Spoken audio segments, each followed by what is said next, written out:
Hello and welcome back to another Football Commentaries live stream. For this Sunday lunchtime, we have WSL action as Chelsea women take on Manchester United women at Stamford Bridge. Chelsea currently sit top of the league with Arsenal on 25 points, and this is their first game for over a month in the league since a 3-0 away win to Bristol. Chelsea have a 100% win rate at home this season in the league and are in fact on a 20-game winning streak at home in the WSL. For Manchester United, they are slightly off the pace this season as they are fourth in the league with just 18 points. The Reds have already conceded 11 goals so far this season in their opening 10 games, where last season in the league they conceded 12 for the entire season.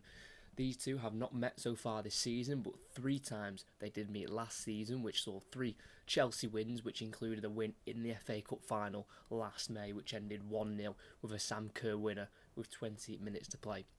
The overall head-to-head in this fixture is not kind for Manchester United. They are yet to beat Chelsea since their creation in 2018, with 9 previous games ending in 8 defeats. The only game that they have not seen defeated Manchester United was a 1-1 draw back in September 2020. So, in a clash which sees Chelsea take on Manchester United, will Emma Hayes' team go back to the top with 3 points today, or can Mark Skinner's side record their first ever win against today's opposition? It is at Stamford Bridge, which is great to see, obviously, which can hold just over 40,000.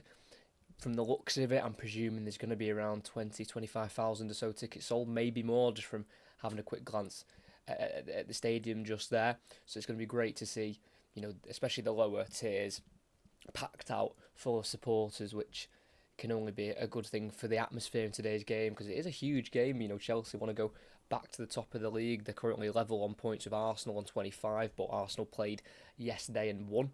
So if Chelsea win, they go back top, clear of Arsenal by 3 points.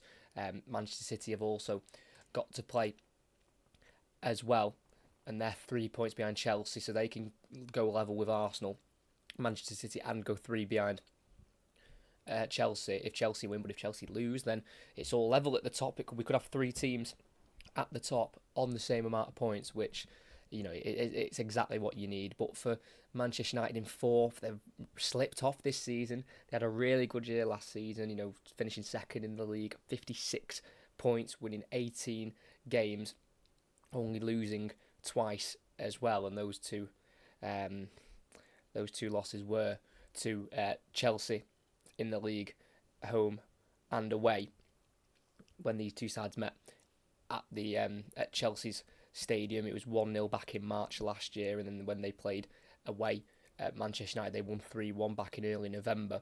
So it is definitely a fixture that Chelsea like, and they seem to win more often than not. This is only the 10th time these two sides have met. As I mentioned before, Manchester United's women were only founded once again back in 2018. So you had 9 meetings, and the 8 Chelsea wins, 3 of them at home in the WSL in November 2019, January 2021, and March 2023. So it's not probably a time that Manchester United want to play Chelsea as well. You might see on the bench that Manchester United have only got 6 players on the bench. It's quite light at the moment. Some big players are out. Hinata Miyazawa was out, joined in the summer after winning the Golden Boot for Japan in the World Cup, attacking midfielder. She's absent. She hasn't played since late November against Bristol, so she's been out for almost 2 months now, Miyazawa. And then Melvine Mallard, who's on loan from Lyon, a 4-time Champions League winner. She's got 4 goals this season in the WSL from 9 appearances. She's also out of the matchday squad. So it's very bare bones for Manchester United today, who looks like they've travelled in numbers to Stamford Bridge, which again, brilliant to see. Supporter travelling far and wide to see their team. And to be fair, the Chelsea have got their big misses as well. Sam Kerr is currently out. She picked up an ACL injury in their warm weather break in Morocco, because we haven't had a WSL game for a month because we've had a winter break.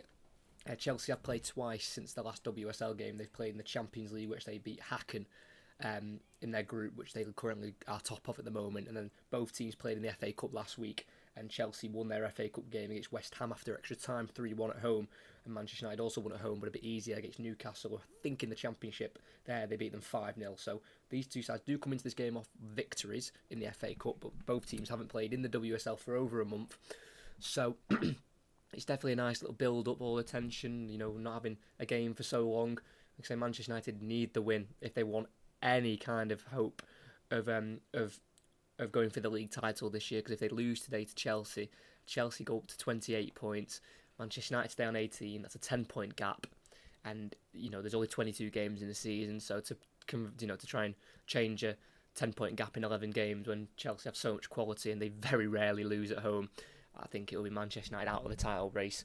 So it'll probably just be Champions League football for Manchester United. That's what they'd be aiming for anyway.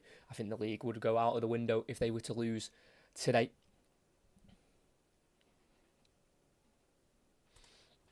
But we'll go through both sides now as kickoff is just under 4 minutes away, and we'll start with the home side, who make 5 changes from their last league game against Bristol City on the 17th of December. And Hannah Hampton is in goal, joined in the summer from Aston Villa. And she made her first appearance for Chelsea in the last WSL game against Bristol. She's in once again. That game took place over a month ago, but she's making a second appearance for Chelsea. Right back is Canadian Ashley Lawrence, who also joined in the summer, that time from PSG. She'll play alongside a Canadian partner at the back, and that's Kadisha Buchanan, who will play right centre-back. At left centre-back is going to be new signing Natalie Bjorn, who was joined on a 3.5-year contract from Everton this January. She made a Chelsea debut in the last game last week against West Ham in the FA Cup. And at left back is Niamh Charles, who returns after she was sent off in the last WSL game against Bristol City, but it was only 2 yellow cards, so she only had a 1-game suspension, so she's back for today's game. 2 holding midfielders are Melanie Leupolz, the German central midfielder, just making a second start of the season. Her first start came against West Ham in October in the WSL. She played alongside Erin Cuthbert, Scotland international. She scored her 50th Chelsea goal back in May of last year against Leicester. She's been a fantastic servant since joining the club back in 2016. 3 behind the striker. On the right is going to be Johanna Rytting Kaneryd, the Swedish winger. She's got 2 goals so far in the WSL. Her last came in the 4-1 defeat away at Arsenal in December. Lauren James is behind the striker. She's got 7 goals at the moment in the WSL, 6 in her last 4, including a hat-trick in November against Liverpool. On the left is Guro Reiten, who's got the 1 goal so far this season. That came in the away draw against Manchester City. And leading the line up front is Mia Fischel. She signed from Tigres, the Mexican side, this season. She is known as Big Fish when she's only 5'7", but she is a goal scorer, and she's got 1 so far in the WSL, just a 4th start in the league, but she did score last week in that win against West Ham in the FA Cup.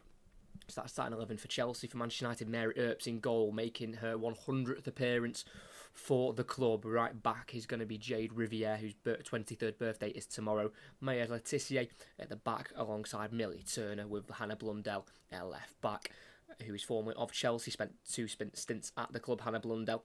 And 2 holding midfielders, Hayley Ladd comes back in, making a 6th start of the season in the league. She'll play alongside captain Katie Zellum, whose birthday is today, turning 28. 3 behind the striker like Chelsea. On the right is Lucia Garcia, who only makes her 5th start of the season. She had none in her last 6 in the WSL. On the left is Leah Galton. Right behind the striker is going to be number 7, Ella Toon, who's got 2 goals in her last 2 games in the WSL against Liverpool and Spurs. And leading the line up front from Barcelona this summer, it is the Brazilian Gais, who's making a 7th start, and she has not scored in her last 6 that she's played in for Manchester United. So a little bit of a goal drought, but they'll need her goals today, and they'll need her to be on it. We've watched Manchester United women, we've commentated on them 2 times now, against Brighton away and Manchester City at home, and Gais just lack that finishing quality, that killer instinct, and they'll need her to be on it today. With the goals, she was fantastic last season, Gais, for Barcelona, scoring 6 goals in the league, 4 in 10 Champions League games, which they ended up winning the Champions League, Barcelona. So she's clearly and obviously got the quality, as there Emma Hayes and Mark Skinner embrace the two managers. Well, Emma Hayes is the Chelsea manager and Mark Skinner is the Manchester United head coach. Mark Skinner is looking for his 50th victory as Manchester United head coach. He joined back in July 2021. It's a big game today as the referee, Abby Byrne, blows the whistle. It'll be Chelsea to kick off, kicking right to left, and it'll be Manchester United kicking left to right for this first half at Stamford Bridge. It looks packed in the lower tiers, which is fantastic to see. And we are underway here for Manchester United, travelling to Stamford Bridge to take on current holders Chelsea, as it is with Manchester United right back Riviere facing towards their own goal, playing it inside to the midfield here. Zellam's dispossessed. It's Fischl for Chelsea on the left-hand side, playing it through and inside looking for James. It deflects out for a corner. Good start for Chelsea. Haley Ladd giving it away there in the midfield for the Reds, and the Blues of Chelsea quickly try to make the most of that mistake.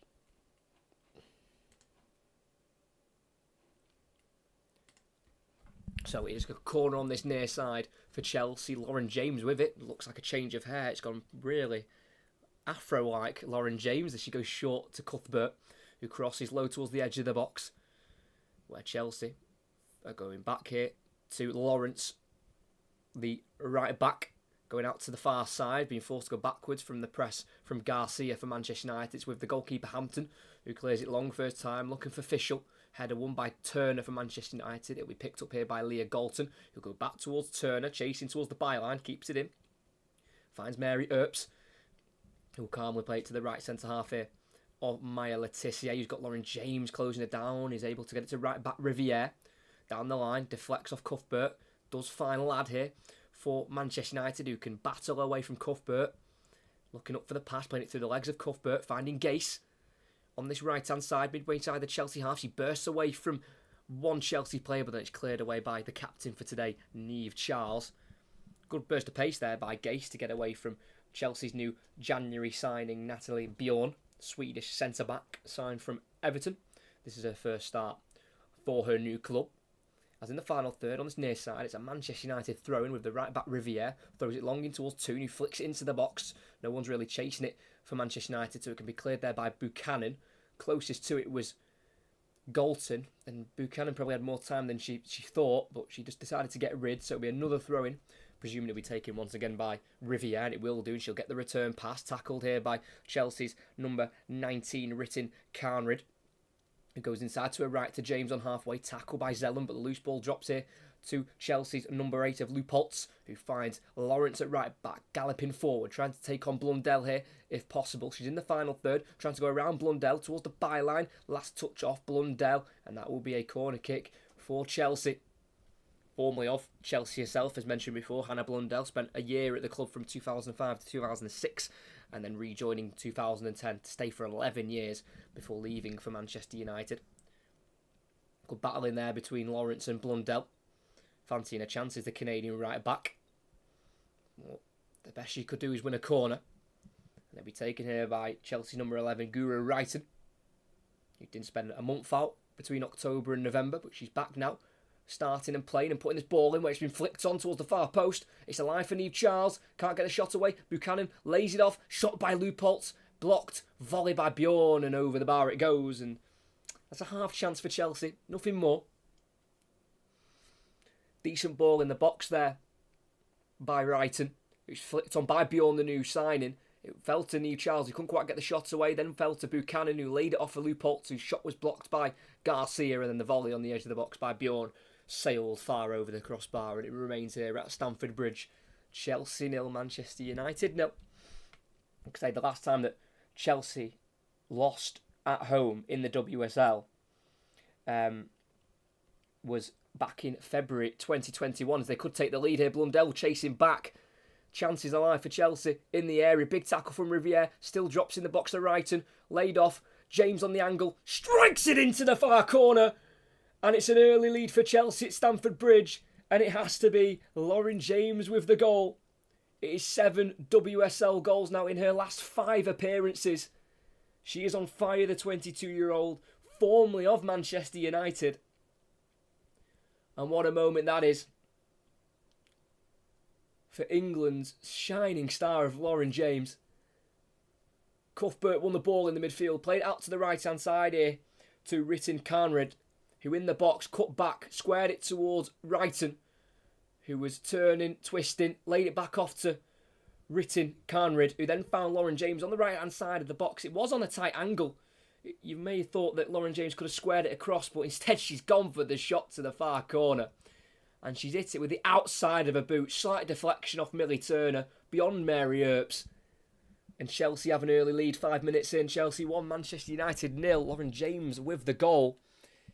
And it's such a good finish. And again, Riviere right back from Manchester United, caught out in possession. Wrighton for Chelsea, trying to enter the box, but it's a good recovery challenge there from Jordan Riviere. Jade Riviere, sorry. And that will be a corner for Chelsea on the near side.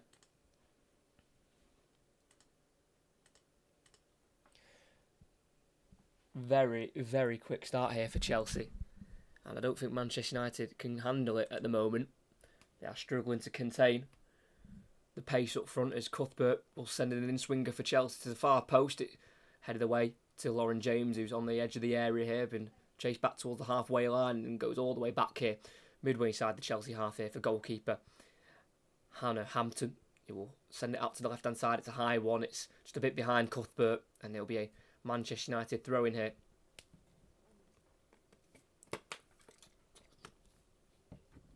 Very quick start. Like I say, it was a good win in the midfield there by Erin Cuthbert to start the attack. And Manchester United just couldn't recover in time as Riviere's throw-in headed inside by Charles for Chelsea. Back out to the left there to Wright and tackled by Riviere.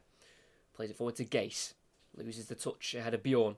And it's back with Neve Charles at left back. Pass goes to Lauren James, midway side of her own half. Goes backwards here to left centre half of Natalie Bjorn. And she goes across to Kadisha Buchanan.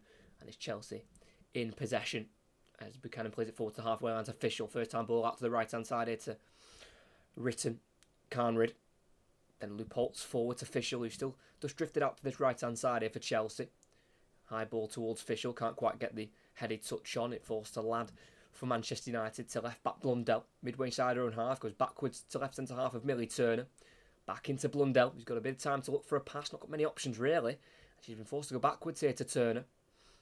Then back to Blundell and then through to Mary Earps, who takes a chested touch in her 18-yard area.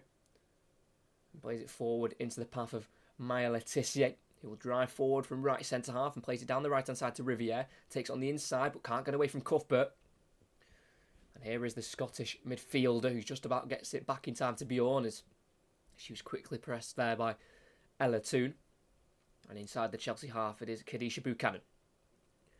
Forward to Ritten Carnrid, the Swedish right winger, began a professional career at 17, making her 50th Chelsea appearance today.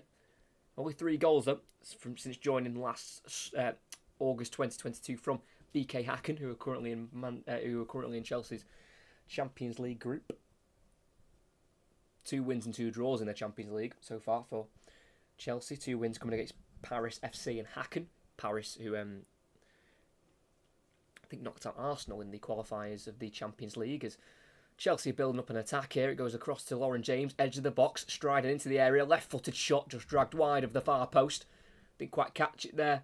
Lauren James, Mary Earps isn't happy with her defensive midfield, allowing Lauren James to get on the ball the way she did and get a shot away in the box. Good play on that left-hand side from Neve Charles, getting forward from left back. And Lauren James striding forward, getting between Riviere and Turner at the back. And having the shot towards goal, like I say, didn't quite catch it like she did her shot for the goal about 4 minutes in for Lauren James. Did score last season against Manchester United away from home in early November. Scored the second goal to make it 2-0 in that 3-1 win. As from the goal kick, Zellum loses out to Cuthbert, who heads it forward down the left-hand side and volleyed away by Riviere for Manchester United, controlled on halfway by Gase, trying to play it through down the right-hand side towards Garcia.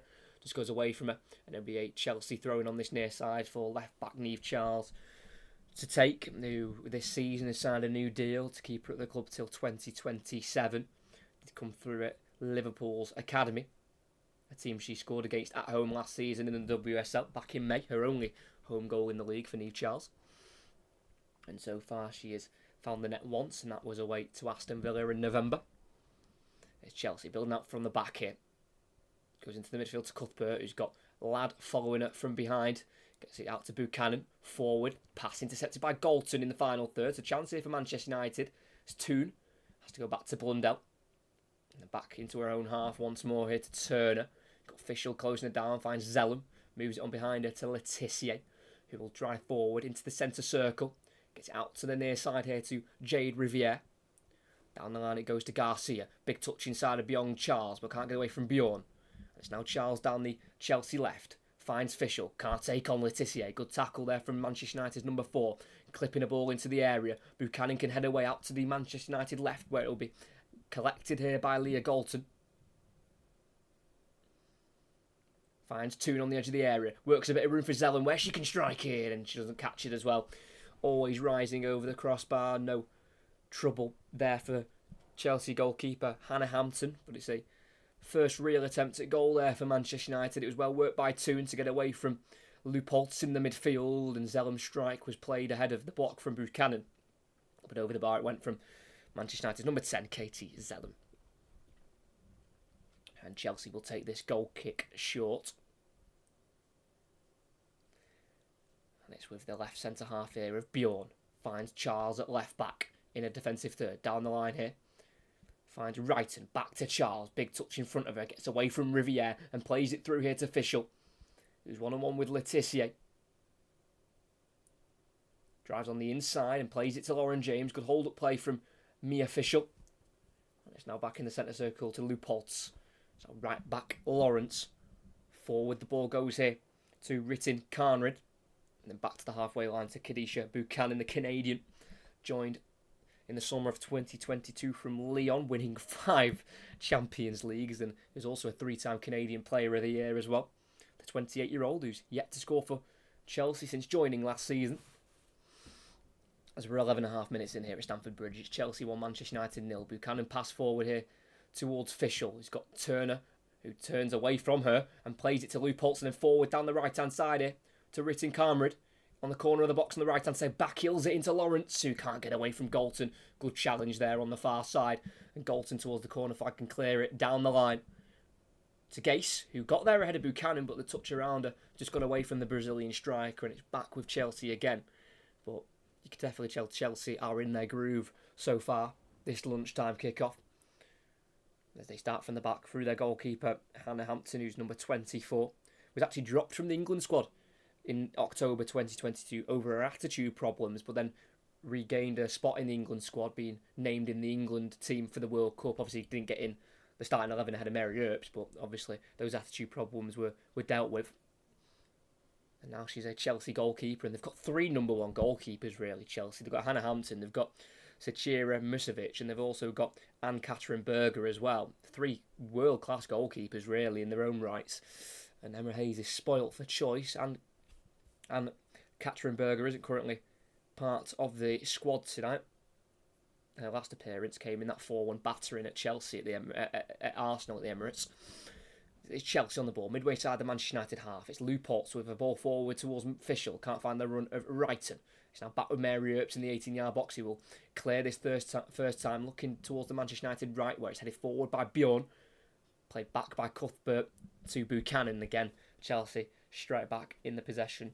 Yeah, at home, Chelsea are currently 31 games unbeaten in the WSL, with their last loss coming against Brighton, a 2-1 defeat back in February 2021. So they're almost coming up to 3 years without defeat at home in the league, which is an absolute phenomenal record from Emma Hayes, who announced last year that she'd be leaving to take on the USA head coach role as James plays it through to Ritin Carnred, who squares it toward Wrighton. It's cleared on the 6-yard line by Letitia, and it can't be kept in by Galton. Chelsea throwing on the far side again.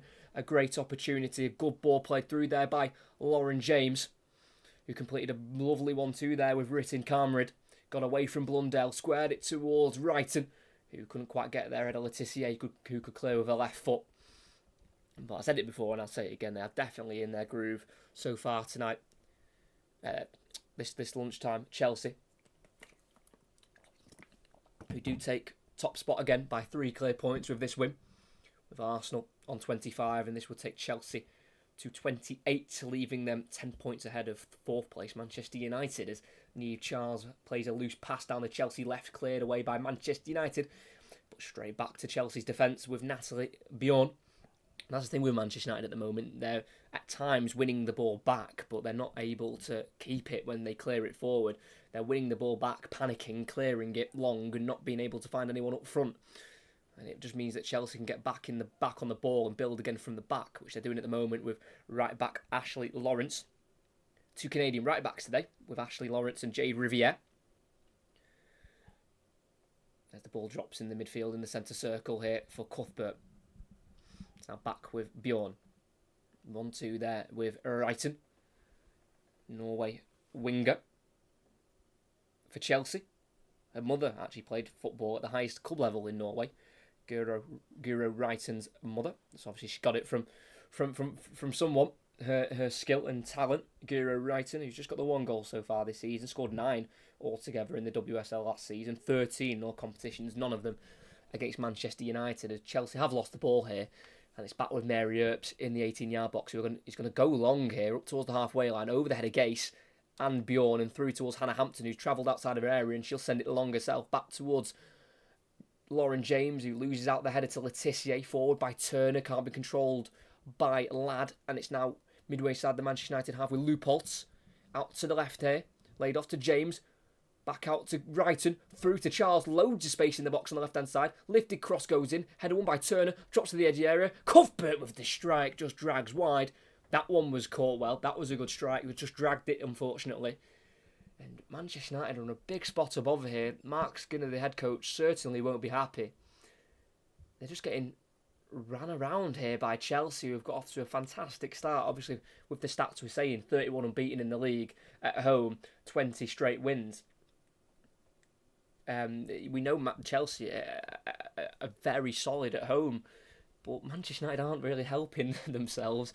In all honesty, making it. They're not making it hard for Chelsea. They're giving them the ball too easily. Mary Earps takes the goal kick long out to the Manchester United left. Header won by a Chelsea player up towards Mia Official. Headed backwards by Turner to Laetitia, who nods it out to the left of Blundell. Volleys it away up towards halfway. Helped on by Galton. It'll be cleared. It'll be chased here by Garcia. Charles will chest the touch down and will play it back to Hannah Hampton in goal for Chelsea. Good defending there by captain Niamh Charles, only the age of 24. Spending her 4th season at the club now. Niamh Charles,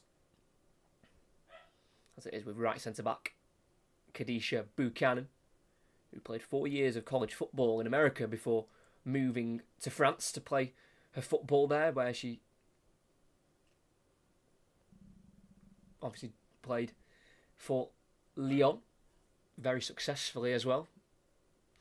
As the ball drops out here to Mary Earps in the 18-yard box for Manchester United to try and build from the back. They have got a decent away record in the WSL this season, Manchester United. 5 games away from home, 4 wins against Aston Villa, Everton, Bristol City and Spurs, which was the 1 draw which we commentated on actually, which was away at Brighton on the 5th of November, 2-2. Late equaliser that one. They've only conceded 4 away from home now. So far in the WSL, as a ball down the line, finds Galton, well, nearly finds Galton, just ran out of plays, the ball was curling outwards, and out it goes for a Chelsea throw-in a right-back position. There is a sign from a Chelsea supporter.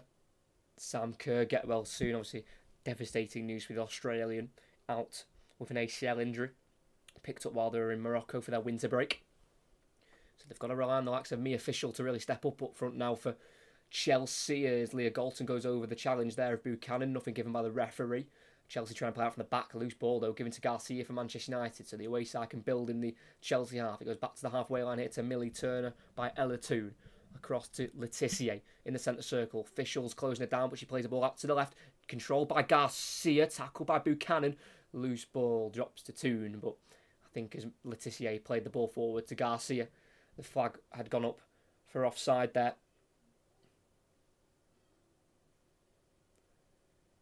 A rare start for Lucia Garcia for Manchester United on the right wing. Got the 3 goals so far this season, 2 in the WSL. 1 on the opening game against Aston Villa and then 1 against West Ham as well. As Lauren James feeds out to the right-hand side here. Cross goes into the area, cleared on the edge of the area by Millie Turner. It's now with Hannah Blundell. Zellum into the box now for Turner, who goes to Mary Earps in goal for Manchester United. Clips it forward, flicked on by Ladd, can't be controlled by Gase, and it's now back with Chelsea just inside their own half with Kadisha Buchanan. And it's now with their new number 39, Natalie Bjorn, who's played over 300 senior appearances in her career, only at the age of 26, winning a league title and 2 Swedish Cups in her homeland of Sweden with Rosengard. There's an over-the-top ball through into the area looking for Guro Reiten, who's been collected by number 27, Mary Earps. We miss Sam Kerr, get well soon, Goldbush. Yep, it's a huge loss for Chelsea, but you can't replicate Sam Kerr's, goal scoring form. But at the moment in this game, opening 20 minutes, that front four have been fantastic so far. Obviously, me official coming in, but they've also got options on the bench. Obviously, Frank Kirby is on the bench, fantastic player for Chelsea. They've also got Aggie Beaver-Jones, who spent last season on loan with Everton. She's come through this season scoring goals in the WSL. Chelsea's number 33, 5 goals so far in the league. Just the one start though, but obviously off the bench she's scoring the goals. Beaver-Jones, as Chelsea have the ball on the far side with Lauren James, who just about keeps it in. Plays it back to the halfway line here to Ashley Lawrence. He's now back with Lauren James, staying on this right-hand side. High ball forward, down the line, over the top. Finds Fischel, touch forward, can't get away from Millie Turner, who will take it away and play it out to the right back, Jade Riviere, who will stride forward with it here for Manchester United. On the halfway line, plays it forward to Gase, who tries to turn away from Cuthbert, but she says no. So hard to get away from Cuthbert in that midfield, and she plays it down the line for Charles. To her right now, to Wrighton. And back here to Cuthbert, who just took up a left-back position, and she'll restart the play, going back to goalkeeper Hannah Hampton, who actually moved to Spain at the age of 5 and was picked up by Villarreal. Spent 5 years at the academy of the Spanish side as a striker. It was only until she returned back to England where she became a goalkeeper, the 23-year-old, and very interesting how she moved to Spain and was picked up as a striker. So obviously she'll be absolutely fine with her feet, with the ball at her feet, Hannah Hampton. Chelsea build from the back, just inside their own half. Buchanan can bring it forward. Manchester United keeping their shape. Buchanan dribbling away from Gase and being brought down by the Brazilian striker. And that'll be a free kick for Chelsea, about 10 yards away from the halfway line. Free kick won there. There's Chelsea do come into this game with 3 wins in their last 5 in all competitions, as Lauren James has been found in the box over the top, strikes it at the near post, flag stays down, and Lauren James has got 2 already within 22 minutes. It's 2-0 to Chelsea. And Manchester United are so off the pace. Chelsea had taken advantage. They got off to a quick fire start. Lauren James just simply cannot be stopped. She is in the form of her life at the moment, haunting her former side. It's now 8 goals in her last 5 WSL games from the free kick. Bjorn played it over the top into the area. Lauren James got away from Blundell, and around 8 yards out on the angle, Lauren James had one look at goal, and it was an absolute bullet off her right foot into the near post. Really good technique to keep the ball down low beyond Mary Earps. And here at Stamford Bridge, it's Chelsea 2, Manchester United 0. What a start here for the home side.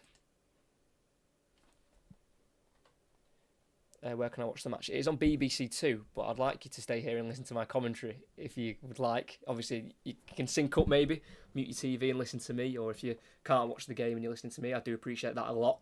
Like I said, they just took the free kick short there on the halfway line to Bjorn, and Manchester United's line was about midway side their own half to quite a high line, and Bjorn just sent it over the top, knowing that Lauren James has got pace to burn. She's so quick. Got him behind, got ahead of Blundell, which you'd expect, and then near post just fired it home, and it's just too easy for Chelsea. I don't want to take anything away from the home team. They've been fantastic themselves. But I just don't think Manchester United have made it at all difficult for them. And Lauren James has already got a double here as Niamh Charles just dribbles out a pitch here on the near side in the Manchester United half. And that'll be a throw-in for the away team. But what a start. Like I say, just took the free kick short, played it across to Bjorn, who just inside her own half, towards the halfway line, played it over the top, away from Blundell, near post finish, easy as you like. Too easy. Chelsea won't complain, they won't mind at all. This is sending them back, well, they've stayed top of the league on goal difference, but this puts them top with a cushion of 3 points ahead of Arsenal. Throwing down the line by Riviere, Gase's touch is cleared by Cuthbert. Another throw in for Manchester United on this near side once again, on the halfway line. As Riviere throws it across to left centre-half, Millie Turner. Now Blundell on halfway, back into the number 21, Millie Turner. Blundell running across the field here into the centre circle, playing it out to the Manchester United right. It goes behind Garcia, who plays it down the line forward first time. It deflects, picked up by Gase, nutmegs Charles. Can she keep it in here, Gase? She can. Doesn't go out of play, kept in by Charles in the end. And it's a ball over the top again by Cuthbert this time. Looking for Fischel, well dealt with by Blundell. But there was an offside flag there on Mia Fischel. And the free kick wanted to be taken quickly there by Blundell, but the referee has told Manchester United to retake once again. Zellum, facing her own goal. Gets it out to the right centre half here. Letitia, lifted ball down the line. Finds Garcia, who tries to play it inside here. Overknee Charles, and she's able to do that, but her pass is slightly overhit. Picked up by Leupolz in the midfield for Chelsea, midway side her own half. And again, the home side can build from the back, but the head-to-head record between these two is a joke. This is the 10th time they're playing, and if Chelsea go on and win this game, which it looks very likely, it'll be 9 wins from 10.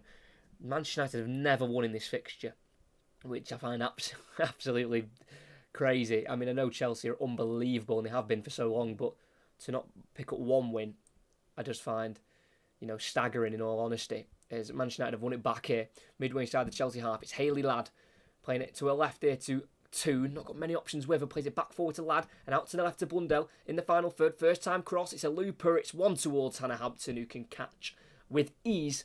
And it'll be Chelsea back in possession. Not a bad bit of build-up there from Manchester United. Needed to get it wider a bit quicker there.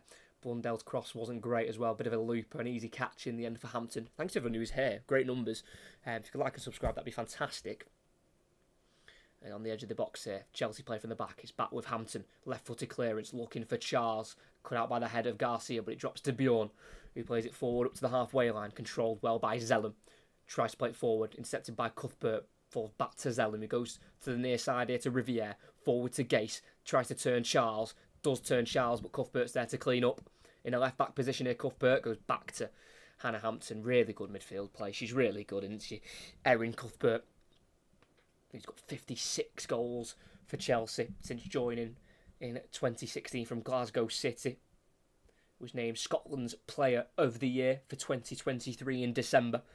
Scored 6 goals last season, 5 of them in the WSLs. Once again, Bjorn will play it down the left-hand side and over the top for Wrighton to chase for Chelsea. Riviere gets there first and completes a 1-2 with Mary Earps, and it's Manchester United to play down their right-hand side. Ladd can't get away from Cuthbert, throwing for the away side. She is everywhere.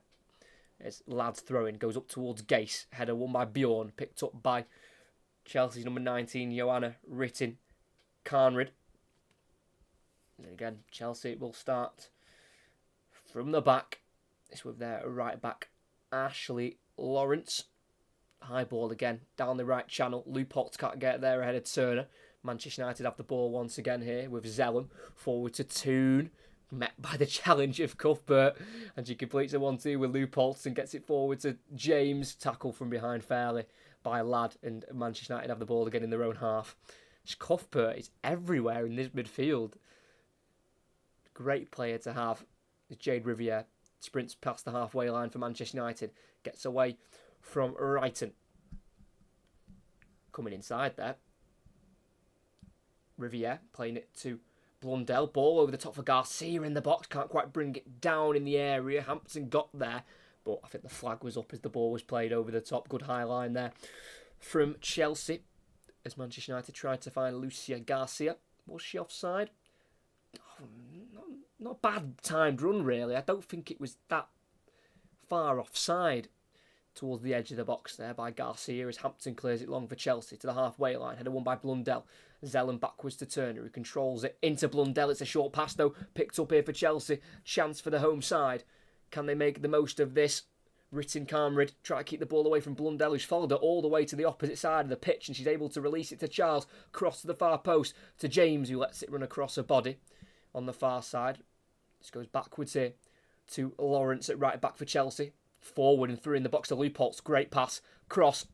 Far post. Charles on the volley, and it goes wide.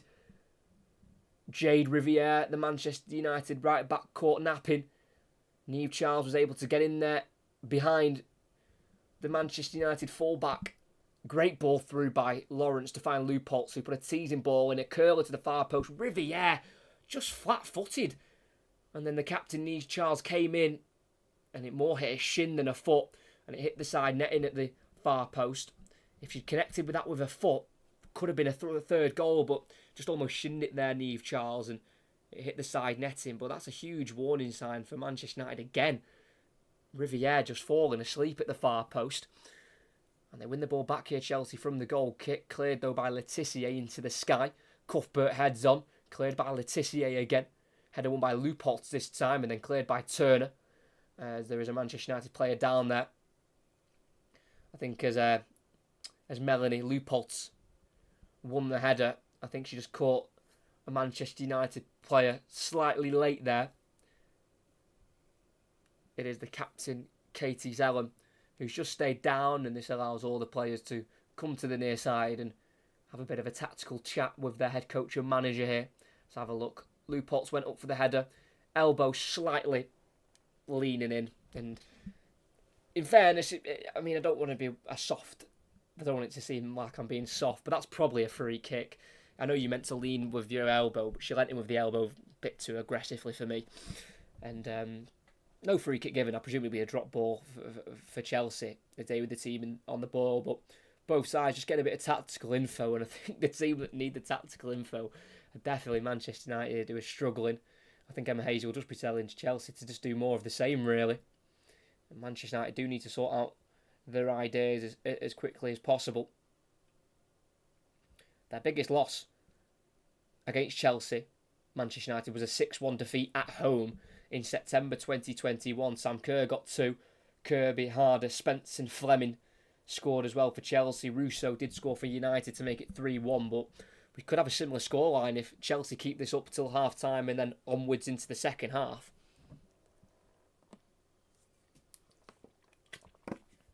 As Emma Hayes there in conversation with some of her coaching staff, assistant manager Denise Reddy and assistant coach of Stuart Searle, with another coach, Gemma Davison.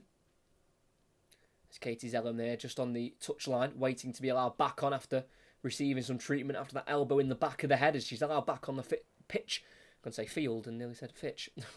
On the pitch. And Chelsea midway inside their own half restart with left centre half of Natalie Bjorn, Swedish international centre back. Can also play midfield as well, which shows with that assist that she made for the Lauren James second goal. It's Cuthbert in the midfield, just inside the Chelsea half still. That's not in the Chelsea half, that's a ball through in behind, and it's slightly overhit. Didn't really have a great sense of direction. Goes through to Mary Earps in the Manchester United goal in a full yellow strip tonight. Mary Earps, he finds Laetitia, who dribbles away from the edge of her 18-yard box, bringing it forward and playing it to her right to Riviere. Forward to Gase, cut out by Bjorn. Goes back towards Riviere, cleared by Laetitia instead. Headed forward by Charles, controlled on halfway here by Wrighton. Turns away from Zellum. Really good turn from the left wing as she went down under the challenge of Zellum, but then got back up. But the referee's given a free kick anyway. But by the way, Manchester United have now conceded more goals in the league this season than they did for the entirety of last season. They only conceded 11 goals last season. They've now conceded 12 goals last season. They've now conceded 13 with these 2 goals today. They were the team that conceded the least amount last season in the whole league. Chelsea conceded 15, 3 more than United. But something's just not right at the moment for Manchester United in the defensive department. As this ball midway inside the United half is cleared by Turner. Throw in about 10 yards inside the Chelsea half. Inside the Manchester United half for Chelsea, and it'll be taken by Ashley Lawrence. 1-2 with Lauren James, but she's been done for a foul throw. Wow. Manchester United throwing instead, just inside their own half. Foul throw there by Lawrence for Chelsea right back. Blundell clears the ball high. Helped on by Galton. Toon will chase it. Buchanan clears to Lawrence. Short pass back towards the Chelsea winger of Written. Carnrad. And it's United on the ball. In the opposition half here, Zellum over the top, looking for Garcia again. Overhit Hampton Spills. And she's in a right back position outside of her area. She deals with it calmly though. Big clearance up the field to get away with any sort of mistake there. Lauren James can't quite get on the end of it there. Cut out by Turner. It's now with Blundell. It's now with Maya Letitia, who's been told to play it back here to Earps, which she will do, and it's now on the edge of the 18-yard box with Millie Turner, joined from Bristol. Became captain of Manchester United after 6 months after joining, but obviously the captain's armband is now with number 10, Katie Zellum.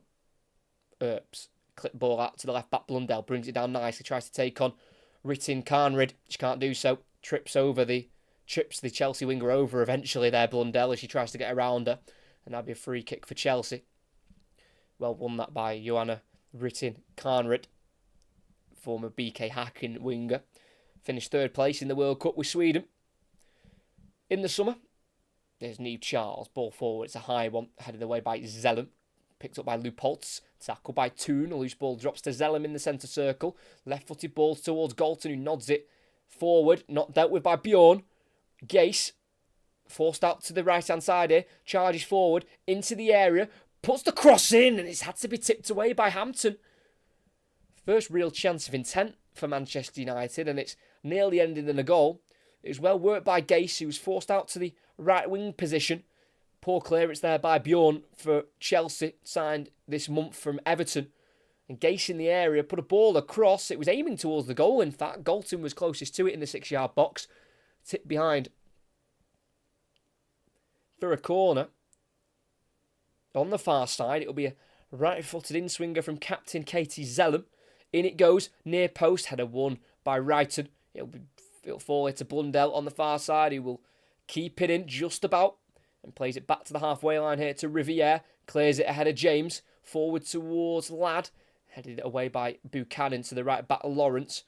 Down the line herself. Good ball. Can Manchester United win it back off Ritin Carnrid? No, they can't. Plays it inside to a left to Cuthbert, who restarts at the back with Kadisha Buchanan currently on the ball. I think Manchester United have done decently well just to keep this at 2, because Chelsea were looking very dangerous in the opening 20 or so minutes. Buchanan chips the ball forward for Chelsea. Goes down the right-hand side. Blundell will chase it and will get there first for the away side and will be forced to play back here to Mary Earps, who I do believe is making her 100th appearance for Manchester United. It's slightly difficult to get accurate stats for the women's game, which is a little bit annoying and I think it's a bit wrong, really. But I believe it's appearance number 100 for Mary Earps, but if I find that is wrong, I'll let you all know. Chelsea win it back. 1-2, Leupolz with Fischl. Falls back to Fischl again, who crosses it into the area. Again, caught napping Manchester United at the back. Ritin Carnrid goes back to the edge of the area to right back Lawrence, who will cross it. Header won by Zellum, volleyed by Garcia. And it'll be picked up here by Lawrence again for Chelsea. And they restart on the halfway line with Kadisha Buchanan.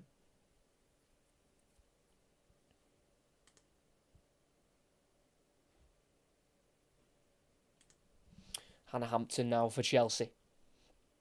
The goalkeeper, Buchanan. High ball out to the right wing. Ritin Carnrid touches poor. Straight to Galton. Keeps it away from Lauren James. Tries to find Toon, who finds Zellum herself. Down the line for Galton. Got Lawrence right on her back here, making sure that she can't turn her. And she still has. And played it forward to Gase, who then is out-muscled eventually by Buchanan. And Chelsea win the ball back inside their own half. Galton wanted the free kick there. Oh, it's given away by Buchanan. Ladd on the ball. Out to the right to Garcia. 25 yards from goal. Onto her right foot. She'll strike it and it's poor. It's really poor. No accuracy on the ball. Not aiming for the corners. It's an easy catch for Hannah Hampton. And that is where United have got to capitalise. If Chelsea are giving you the ball inside their own half, it's a free pass to go for it. You know, you've not had to, work as hard to win the ball back. Literally, they would just pass the ball there and it just wasn't good enough for Lucia Garcia for Manchester United, the Spanish winger. He's got 11 goals for Manchester United since joining in July last season from Atletico Bilbao.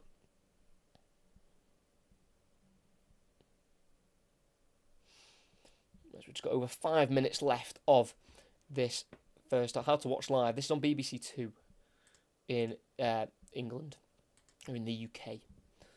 But if you would like to keep my commentary on, that would be brilliant. Much appreciated. Everyone who is here, if you could like and subscribe, that would also be great. Fantastic numbers in the stream, which is always good to see.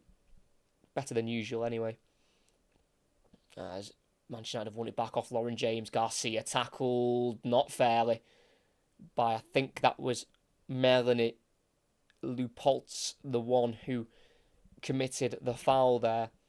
Let's have a look. Garcia got the ball there off Gase as they won it back from James. Don't see the foul, really. I think the tackle was made by Natalie Bjorn, the new sign, and it looks like she's got the ball there, but obviously not.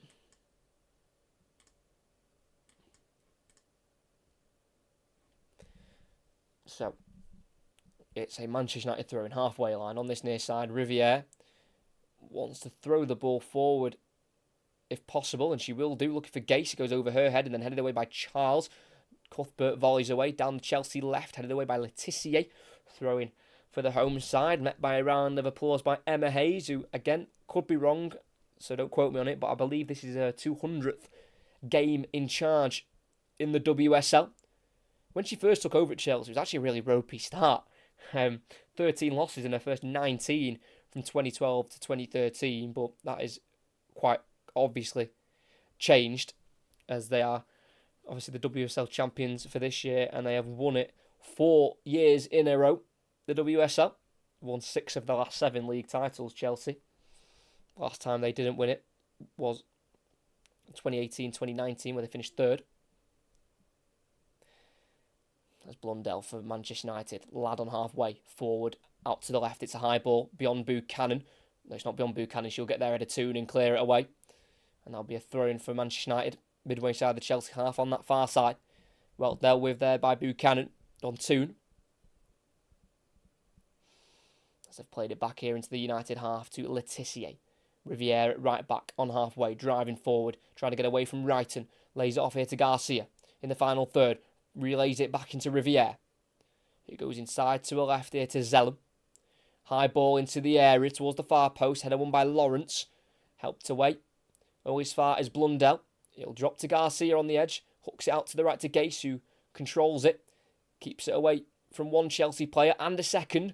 Gets beyond the third. Gase want to run. Squares it. Garcia with the shot. Popped by Buchanan, and on the rebound. 6 yards out. Manchester United have cut the deficit in half. It's 2-1. Hayley Ladd with the goal. It's the second goal of the season in the WSL. And that's a huge goal. Only Manchester United's second shot on target, but Gase has got all the credit there. Kept it away from Wrighton and then burst away from Cuthbert and then took on Niamh Charles beautifully. Through the legs, was it? It was through the legs. What a run that is by Gase. Shot was blocked by Buchanan as the cutback from Gase found Garcia. And on the 6 yard line, Hayley Ladd, as the ball just seemed to fall still, Ladd was very quick to get on the case to finish that beyond Hannah Hampton, smashing it into the top left corner. She couldn't really miss, and she didn't. And it's Chelsea 2, Manchester United 1. What a shock that is. I did not expect United to score. 2-1 at Stamford Bridge. Hayley Ladd with the goal. Got to give huge credit, though, to Gase on the right-hand side. That was a monumental run away from Wrighton, out-muscling Cuthbert, and then nutmegging Charles, squaring it to Garcia, who probably could have scored himself, but it was a good block by Buchanan. But the block just made the ball stand still. And Ladd came in and smashed it into the top left corner. We've got a game on our hands here a minute before the break. Toon, 1-2 with Galton in the box. Left-hand side, tries to square it, deflects off Buchanan, and Lawrence can clear. And as far as Zellum, who chests it down. Toon takes over. Finds Zellum again on the United left, inside to Toon. It's a high ball. She'll keep it away from Cuthbert. Ladd, the goal scorer, into the centre circle with a ball to Letitia. And then out to the near side to Riviere. It's now with Gase again, who's fancying it against Niamh Charles. She's going to go around the outside of her. She's taken her on. She crosses the ball. It's cleared by Bjorn. Loops to the edge of the box, headed forward by Ladd. Headed away by Bjorn. Drops towards Ladd again, who loses out to Wrighton. It's cleared in the end. Brought down by Letitia on halfway. Finds Turner, who will drive forward and play it out to the right here. This is an unexpected change of events here. Manchester United are the team on top at the moment. Gase on the right-hand side. Final third. Crosses. Header again by Bjorn to the far post, where it's headed forward and it's caught by Hampton in the 6-yard box. 3 minutes have added on time. Chelsea on the ropes ever so slightly. Lauren James will always take. Lauren James will always shoulder the responsibility in the absence of Kerr. Yeah, 100%. I mean, take away Kerr, Lauren James is the second best outfield player for Chelsea, and she scored twice today. And she when she's on the ball, it is majestic.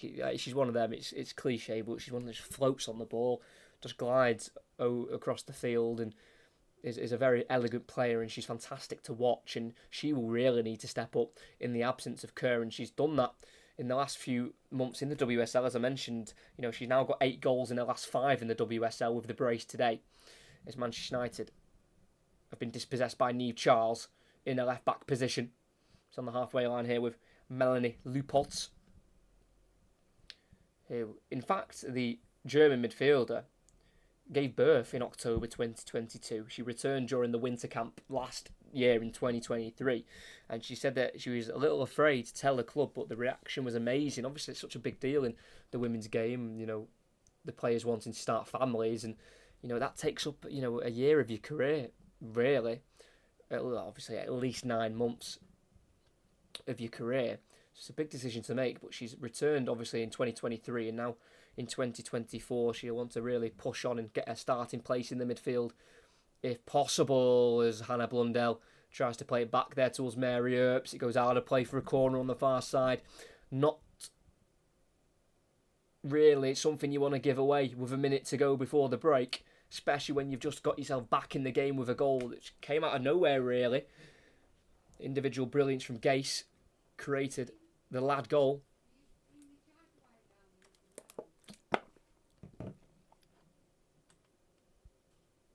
So right before the break, it is a corner for Chelsea. It'll be taken by Guro Reiten, who will cross that ball into the near post. Header won by Zellum. It'll drop here, though, for a volleyed strike. And wide it goes there. I think that was by Ritten Carnrid. Near post corner. Can't be won by Leupolz. And then right on the 18-yard line, Ritten Carnrid went with the strike, but could not add to her 2 goals that she has already picked up so far this season in the WSL. As we've got 10 seconds before we've played the 3 added on. Mary Earps takes the goal kick out to the Manchester United left. It goes over everyone's head after a bounce and out for a throw-in for Chelsea, and I believe that'll be that. I think we'll get the referee's whistle, Abby Byrne, for half-time, and we certainly will, as the throw-in was taken there by Ashley Lawrence. And at half-time here at Stamford Bridge, it's Chelsea 2, Manchester United 1. It has been all Chelsea for the first 42 minutes of the game, really. Lauren James got the goal scoring started in the 5th minute. A beautiful finish with the outside of a boot on the angle. Close range on the right-hand side of the box. Went beyond Mary Earps after a slight nick off defender Millie Turner, and she added to that first goal with a second in the 23rd minute. A ball played over the top by new signing Natalie Bjorn. Found Lauren James in behind on the right-hand side once again. Right-footed finish once again into the near post, blasting it beyond Earps, who couldn't keep it out. And it made it Chelsea 2, Manchester United 0. And those have been the 2 shots on target so far for Chelsea. They've both gone in the back of the net. And for Manchester United, they've struggled a lot in that first half. Chelsea just being the better team, being better on the second balls, quicker reactions and everything that goes with just being the stronger side. And literally at the end of the half is when Manchester United turned it on a little bit, and they got a goal to get them back in the game. 43rd minute, Hayley Ladd was the goal scorer. Gase on the right hand side got away from Brighton, out-muscled Cuthbert as she entered the box, nutmegged Niamh Charles, squared the ball into the box for Lucia Garcia, whose shot was blocked by Buchanan, and then it dropped 6 yards out. Ladd burst onto the scene to get the shot on goal into the top left corner, past Hampton in a flash. Couldn't stop the shot. No chance for the Chelsea goalkeeper, who conceded her first goal as a Chelsea goalkeeper. And at half-time here, after such a dominant first 40 minutes for Chelsea, they find themselves just one ahead. It's Chelsea 2, Manchester United 1. So that is the first half all done. Chelsea have been such the better side. Literally, I would say, from about the 40th minute onwards is where Manchester United really looked kind of settled in the game, where they were keeping possession, having the ball, not really doing loads of dangerous stuff with it, but you could see that they were starting to just settle down a little bit after the first 40 minutes. Just seemed a bit hectic and a bit all over the place for Mark Skinner's side. And then a bit of individual brilliance from Gase, the Brazilian, on the right-hand side. And then the shot was blocked by Buchanan, and then Haley Ladd just on it. A reaction was just so much quicker than the rest, and then playing it into the back of the net. So it is 2-1 here. 4 shots on target between the two sides, 2 each. 2 of Chelsea's have hit the back of the net, 1 of Manchester United's have. And yeah, just the start for Manchester United was very, very messy. That goal they conceded within 5 minutes from Lauren James. Like I said, Cuthbert won it in the midfield, played it through down the right-hand side, and even after that, it was still a bit of a mess. Chelsea playing a couple of passes in the area, surrounded by red shirts, but they were able to keep the ball away from Manchester United and eventually finding Lauren James on the right-hand side. It was on the angle as well, so to take it on with the outside of her right foot and get it beyond Earps just shows the absolute class and quality that Lauren James possesses. And then for the second goal, even better, showing her pace, getting in behind, and then a finish to the near post on the right boot was also brilliant. So it's definitely been a game where Chelsea have been the better side for, like I'd say for the first 40 minutes, and it was only until the last 5 where Manchester United really got a foothold in the game and actually looked like they could play. And it has caused them to get back in the game with a goal. I didn't expect them to get that goal, but they have, and yeah, it's all to play for in the second half. Thanks to everyone who is still here during half-time. If you do end up leaving for half-time, make sure you return for the second half. It is going to be a huge second half in this season, because if Chelsea drop points, that gives a lot of hope for Arsenal and Manchester City just behind them for maybe taking the title off Chelsea, who are looking to make it 5 in a row in the WSL. So it's a huge second half, and it's a game that Manchester United really need to win if they want any kind of hope to mount a title charge in the second half of the season. Can you show the second half live? I can't show the game. I would get brought down for copyright. Absolutely no chance I can show the game. But I can keep bringing you live commentaries best possible, painting the picture of the game best I can. And thanks for the first half commentaries. Absolutely no problem. Thanks to everyone who's here. It's, like I say, better numbers than what we usually get. And we've done a lot of WSL commentaries this season. We've done Arsenal against Manchester City. We've done Brighton against Manchester United. We've done Manchester City against Manchester United. We've done Chelsea, Manchester United. So 4 games. 3 of them have included Manchester United. That isn't a hint. I've no Manchester United supporter. That's just the way that it's gone. As there is actually a banner there, like a cardboard sign, that says Skinner out, which I find absolutely bizarre. I mean, don't get me wrong, I am not a Manchester United supporter in the women's game or in the men's game, so I'm not as invested as those supporters, and that just seems harsh to me. I mean, there's something not right in Manchester United at the moment. I said this before the game. Look at the bench. They've got 6 players named on the bench. So they're obviously light in that department. And yes, they are behind where they were last season, of course. They were second place. They finished 2 points off Chelsea, who won the league. And yes, they've only won 5 of their 10 league games. But to want to get rid, I just think seems a little bit too far. I mean, I don't know if I'm wrong there, but surely under Mark Skinner, who's obviously a fantastic head coach, it wouldn't always be like this. So, I can't imagine Manchester United not being able to pick the game, pick it back up.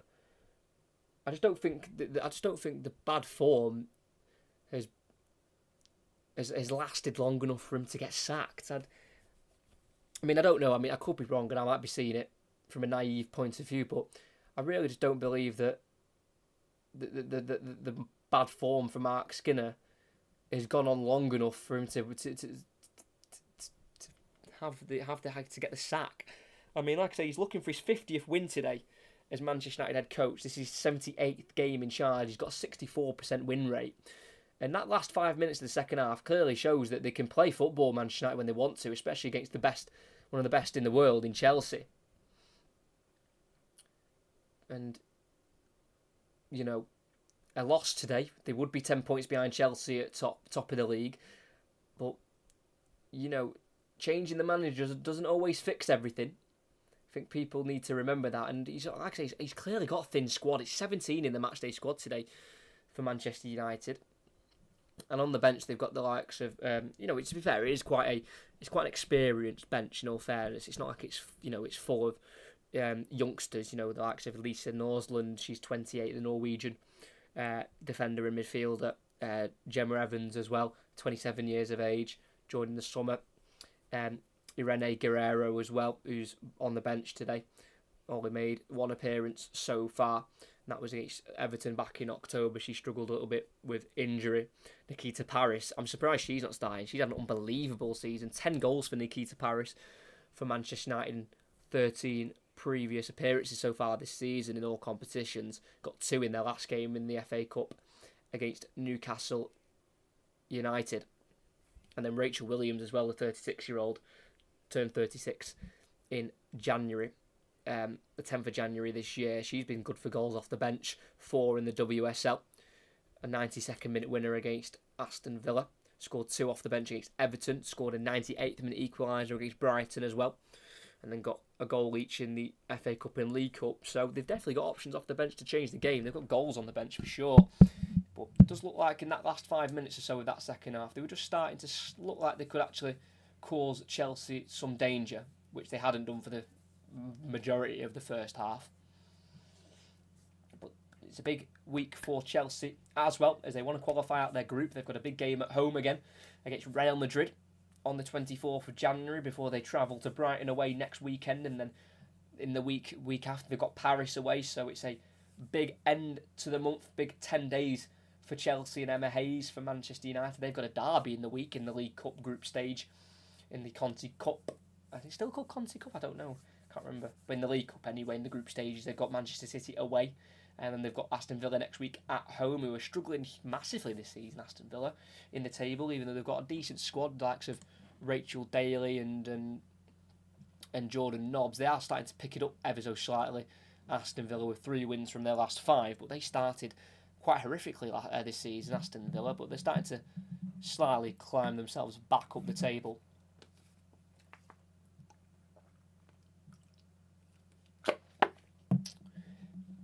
As the second half, we'll be getting the win in a couple of minutes. Like I say, thanks to everyone who was stuck around during half time. If you've got anything to say in the chat, got any comments you want to make about the game, about women's football, about anything, please just put it in the chat and we can have a conversation. I don't want you all hearing me waffle about stuff that isn't really relevant. But the upcoming commentaries for next week, if you are interested, make sure you like and subscribe as well. We'll try and do more WSL commentaries, as many as possible, just if it fits what's going on. But next week we are covering both of the League Cup semi-final second leg. So we've got Chelsea against Middlesbrough on Tuesday, and we've got Fulham against Liverpool on the Wednesday. And then next weekend we have got Ipswich Town against Maidstone in the FA Cup. That is on Saturday. I believe, yes it is. And then on the Sunday we are covering Newport County, who just beat Wrexham yesterday in League 2. They will be taking on Manchester United in the FA Cup away at home. So that is 4 commentaries coming next week.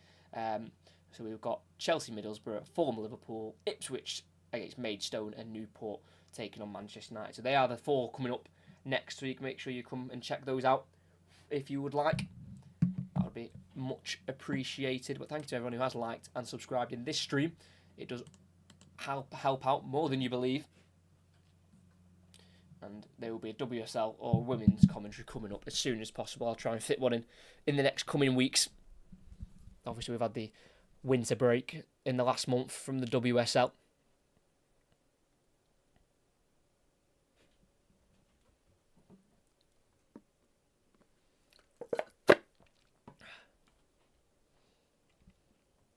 But I know people say this quite often, and it can be, again, a bit cliche, but it is true, you know. has half time come at the wrong time for Manchester United? Obviously, they got the goal back. They were starting to look a little bit more dangerous, almost like they could, definitely do something to really hurt Chelsea with the goal. And then it looks like they could have gone on and maybe got an equaliser if the half had gone on a bit longer, but they just need to get back out second half and really go again, Manchester United, the way they were at the end of that half. I think for Chelsea, I just think they just don't need to panic. I think they've got to just stay calm and, trust themselves, play the football they know they can, and I'm sure that, that should be enough really for Chelsea to get over the line, which obviously as well you've got to remember. They have won 4 WSLs in a row, and they have not been beaten at home in the WSL since February 2021. So it's definitely a difficult fixture, Chelsea at home. But I don't think that'll faze Manchester United at all. I think they'll probably just take that, they'll see that as them being the underdogs, and they'll do their best to cause an upset.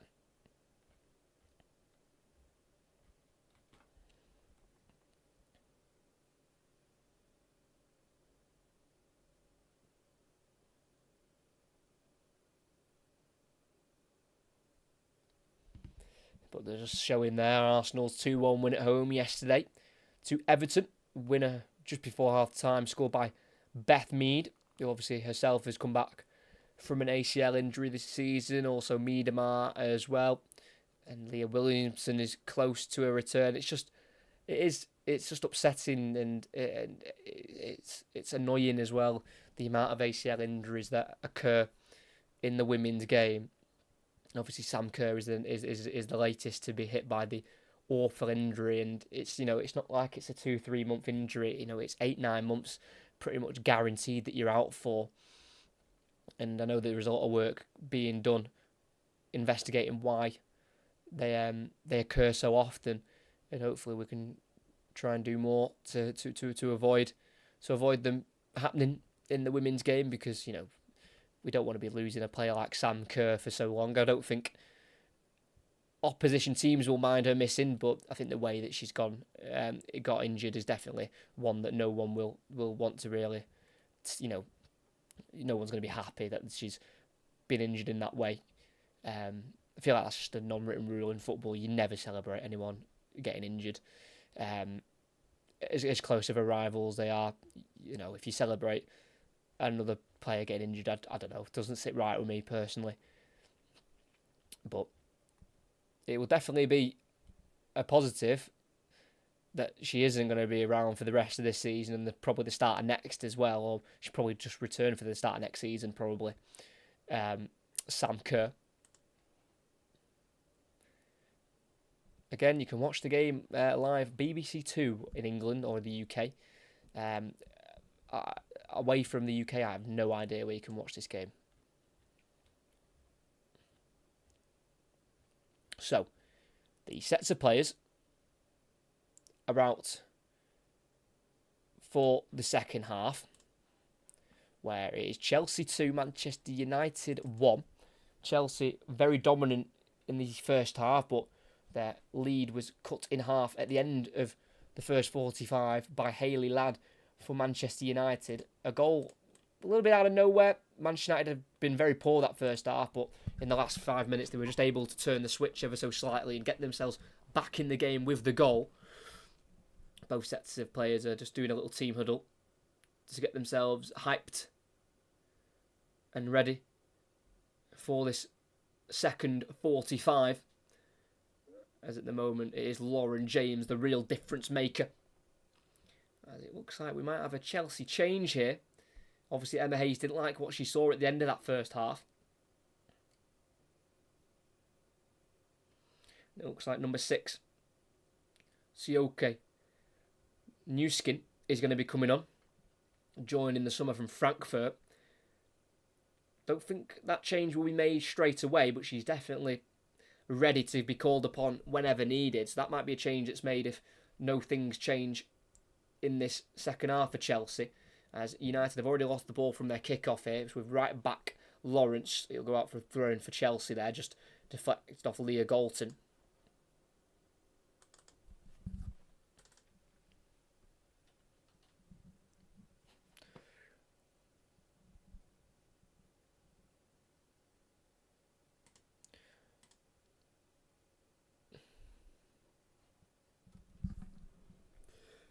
Manchester United on the ball with Blundell. Charging down the left-hand side into the final third, keeping the ball away from Buchanan, right on the corner flag, poked away, and that'll be a throw in here for Manchester United on the near side. And Ella Toon is down at the moment. So Ella Toon was battling there with Lou Polt, so they just tripped over each other more than anything. The ball was helped on by Toon. And, she's just caught there by Lou Polt on the back of her shoe. The back of her boot. Hopefully it's one that she can knock off here, Ella Toon. Don't think it was a purposeful stud there by Lou Polt, who just caught, like I said, the back of Toon's boot as she was able to touch that ball on for Manchester United. Yeah, just towards the back of the Achilles there. James will come in and get a hat-trick. Let's go. Let's hope she gets a hat-trick. I mean, I am a real neutral in this. Don't support either team. It would be a second hat-trick of the season. She also scored a hat-trick against Liverpool back in November. She's yet to score in the FA Cup or Champions League. Lauren James, all of her 9 goals so far this season have come in the WSL. But Lauren James was a part of that Manchester United squad who won promotion from the Championship to the WSL back in the 2018-2019 season. Yeah, it's almost as Lou Potts was running forward. As obviously you run, you obviously lift your foot up to plant it back on the floor. And then she's gone to plant it back on the ground. I think she just caught the back of Toon's heel. So, hence why no foul was given. I don't think it was meant. But it does mean that at the start of the second half, we've just had a minute or so of a stoppage just for Ella Toon to receive this treatment. And she's back on her feet. It looks like she's moving okay. Which is fantastic news for Manchester United, as Ella Toon is really up to goal scoring this season. 4 in all competitions.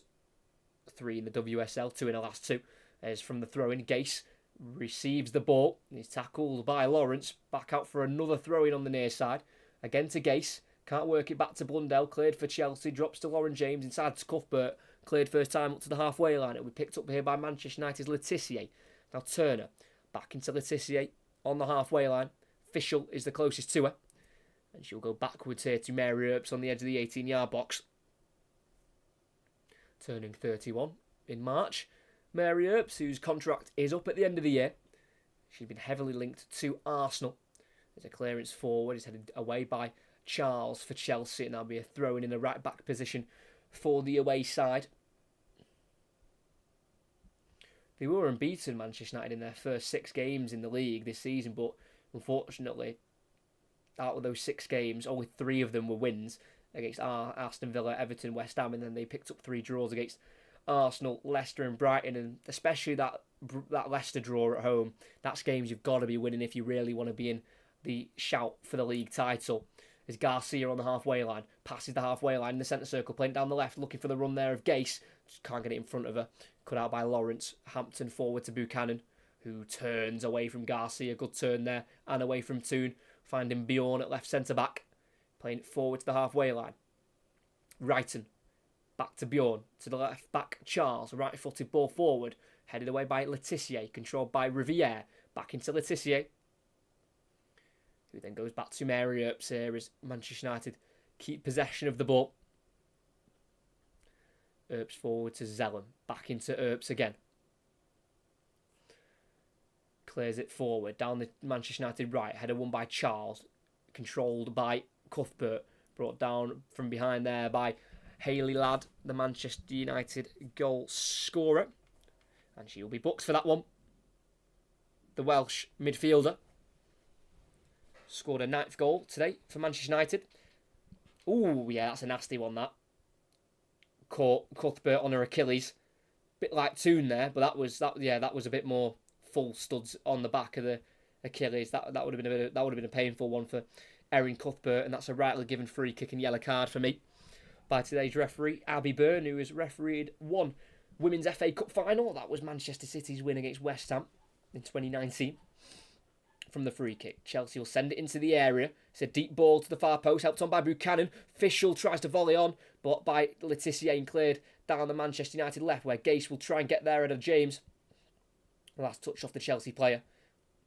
And that'll be a throw-in for Manchester United. And the throw-in will be taken by left-back Hannah Blundell. Won 4 league titles and 2 FA Cups during her time at Chelsea. And she takes on one Chelsea player, finds Gase, and then Blundell forward again. Galton back to the Chelsea goal, tries to turn and play it over the top for Blundell. It deflects out of play, and that'll be a Manchester United throw-in midway side the Chelsea half. So they're pushing up the field here. Throws it here to Gase, returns it to Blundell. Finds Galton, tackled strongly by Cuthbert, and cleared by Lawrence. It's now up to Lauren James. Swings the ball out to the left-hand side, but no one's there for Chelsea. Easy ball for Jade Riviere to deal with, who turns 23 tomorrow, the Manchester United right-back, who apparently to herself is a Manchester United fan, and she said it was her dream had come true, joining the Reds back in January of last year. It's now with Mary Earps in the 18-yard box, plays it out to the left to Blundell. Been closed down here, but she can clear it forward towards Toon, who plays it over the head of Lawrence, and it's controlled by Galton, who keeps it away from the Chelsea right-back, fires it inside to Gase, who's got a pull to her left, and it's Toon in the area, free, needs to score. Toon can't get the shot away. It's superb defending there from right-back Ashley Lawrence, where the ball's still alive on the left-hand side. Galton, far post, Garcia with the header across the goal, and that's not far wide of that post. Manchester United have really grown into this game, back end of the first half, and then they've continued it into the second. Toon in the area, about to pull the trigger, and from behind, it was just poked away from her by Lawrence, who got the recovery challenge perfectly timed, and then Galton recycled the ball back into the box to the far post, where Niamh Charles lost the header to Lucia Garcia, but she couldn't quite get it on target, the Spanish winger. And it goes out of play for a goal kick. It's Chelsea 2, Manchester United 1, but a fantastic start for the Red Devils. In this second half, great ball. Gase has been fantastic with her build-up play. The striker for Manchester United. She's really linked it up nicely as Toon in her own half gives it away here. And it's now, Cuthbert just goes behind. Rittin, Carnred, who wins it back off the Galton pass. And Chelsea have it on halfway here with Leupolz. Bjorn, forward to Wrighton, finds Niamh Charles on halfway at left back. Goes back into the number 39 here, Natalie Bjorn. 26-year-old central defender. Lawrence, ball forward, chested down by Letitia, plays it to Blundell at left back. Forward by Blundell, but free kick given there as there was an offside. And now the change will be made. It's an early one. Clearly shows that Emma Hayes isn't happy with her Chelsea side, who have lost complete control of the match, and someone who has been quite quiet. Number 2 striker Mia Fischel will be coming off in her 9th WSL game, and she'll be replaced by central midfielder Sioke Newskin. Central midfielder German, joined in the summer from Frankfurt, played for Germany at the World Cup, and she played almost a century of games for her previous club Frankfurt. So that's a midfielder on for a striker. So obviously the Chelsea just want that extra body in the midfield. So Lauren James will go up as the lone striker, and it'll be a midfield 3 now for Chelsea of Cuthbert, Newskin and Leupolz. As it drops here midway side the Manchester United half to Cuthbert, goes backwards here to Bjorn, forward again to Cuthbert. Lauren James just peeled out to the left hand side here, 1-on-1 with Riviere. Lauren James in the area, crosses, it's a dangerous one, header away by Turner, drops to the edge of the box, Leupolz can shoot, blocked by Letitia, cleared, goes up towards Gase, who keeps it away from Bjorn, and plays it down the Manchester United right, just inside the Chelsea half. It can't be kept in by Garcia. Unfortunate there from Gase, who tried to link the play up there for Manchester United. But since the last time these two met in the FA Cup final in May last year, only 3 changes for Manchester United, which shows that not a lot has really changed since last season, which makes you scratch your head at the poor form they've had in the league so far this season, with 5 wins altogether, 4 of them away from home. Leupolz can't find a ball through for Chelsea, cut out by Blundell midway side her own half, now finds Galton, who's charging forward, finds Blundell on the halfway line, finds Gase, moves it on for Toon. Loads of space on the far side for United, and she finds Riviere, who's got Garcia ahead of her. Riviere will go on her own and cross it. It's a deep one, and it goes over the bar, and it's a goal kick for Chelsea. Needs a better delivery there, Jade Riviere. I wouldn't mind, but she didn't really have much going on around her to really put her off there. It was almost a free cross. But that chance for Toon in the area about 5 minutes ago. I said during it, she's got to score, and if the shot had been taken, I'm presuming it would have hit the back of the net, but before she could make the strike, Lawrence from behind was just able to knock the ball away from her. Chelsea play from the back, in their own box. Buchanan knocked off the ball, drops to Galton on the byline, who squares it. Bjorn with the clearance away. And then Toon tries to win it back off Lupoltz, but she can't. Forward to Newskin. On the halfway line, on this near side, holds the ball up, brings in Lauren James, the number 10, who just slows the game down. And inside her own half, she'll just dribble across the field and plays it to her left here to Natalie Bjorn. It's now with Neve Charles, the left back. 10 yards inside the United half, goes inside to Cuthbert, turning away from Toon. Back into the Chelsea half here with centre-back Bjorn. High ball over the top again, looking for James. Cut out by the head of Letitia. Zellum forward to Toon, lays it off now to Ladd. Over the top ball. Can she find Garcia, who's going to chase it down, but it'll fall to the hands of Hampton in the Chelsea box. But Chelsea, like I said, they were in complete control of this game, and they've lost control of that very quickly. Like I say, the loss of control started at the end of the first half, and they've just not been able to get back on it in the second half. Manchester United have been much better.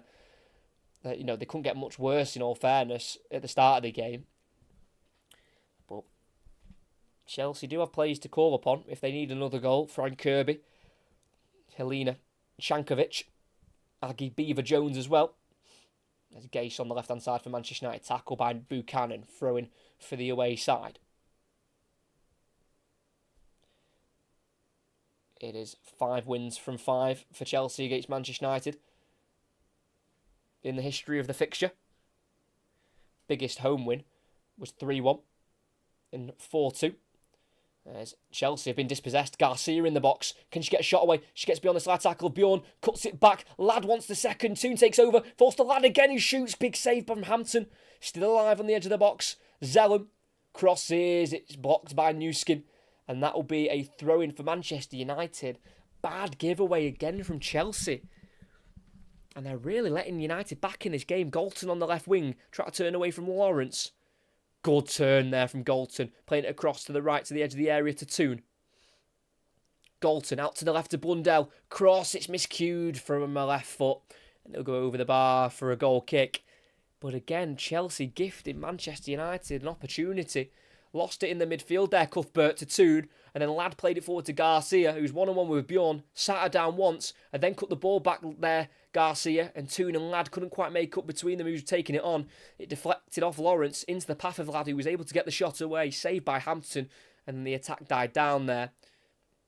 Like I say, just a miscommunication there. It actually came off Buchanan through the legs of Lawrence to Ladd, who was able to get the shot away. Tried to go through the legs of Hampton, but it was good goalkeeping by Chelsea's number 24. And it remains 2-1 here as Lauren James has been fed down the Chelsea left. 1-on-1 with Letitia in the final third. On this far side, in the area, onto her left foot. Space for a shot. She'll take the shot on, and at the near post, it's saved by Earps. And that's what happens when you've got a player like Lauren James. When your backs are against the ropes, if you get her on the ball, she can relieve the pressure. And she can get you up the pitch. She was driving there at Letitia. Took her on nicely, getting onto her left foot. And taking the shot on. It was probably going wide anyway, but Mary Earps wasn't to know for sure, so she tipped it behind for a corner kick. As with half an hour to go, it remains 2-1 Chelsea, but Manchester United are definitely the team in the ascendancy. Looking like they're going to equalise more than it looks like Chelsea are going to add a third. But they could add a third here from a corner. It's going to be an in-swinger from Cuthbert into the 6-yard box. Header at the near post, I think off Lupoltz, and that should be a goal kick. And it will be for Manchester United. Couldn't quite direct it towards goal there. Melanie Lupoltz, 29-year-old, turning 30 in April. Won 2 league titles at Bayern Munich before leaving Lupoltz to join Chelsea in 2020. Thanks everyone who's here. Great amount of numbers. Make sure you like and subscribe and stick around for the entirety of the last half an hour of this game as Mary Earp's goal kick helped on by James. Heads it the wrong way. Missed kick there by Leupoltz. Ball over the top by Garcia. It'll drop to Gase here on the right-hand side. In the final third, got Niamh Charles next to her. And she's tackled by Niamh Charles, and then she wins it back on the byline. Gase enters the box. Needs to find the pass. Plays it through towards Toon. It deflects in the box and eventually cleared on the penalty spot by Cuthbert. But what a change of direction in this game. It was all Chelsea. Now it's all Manchester United. Blundell.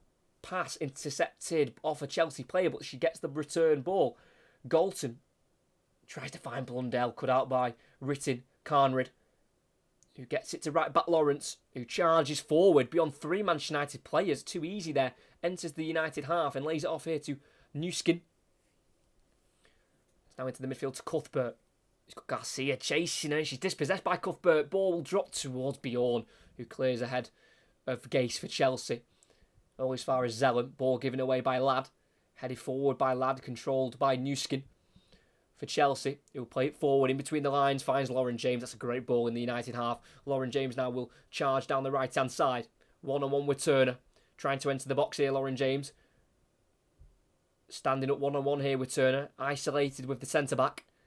Bit of footwork. Driving into the box here on her left foot. She'll want to let fly. She will. It's blocked by Zellum in the end. It'll drop out to the Chelsea left to Charles. So the ball is still alive for the home side. It's out with the left back now. Niamh Charles. He's got a bit of space to run into here on the left-hand side. Goes inside instead to Wrighton. Tries to return the ball to Charles. Cut out, though, by Ladd for Manchester United, who will go into the midfield to Zella midway side her own half. Into the space for Blundell.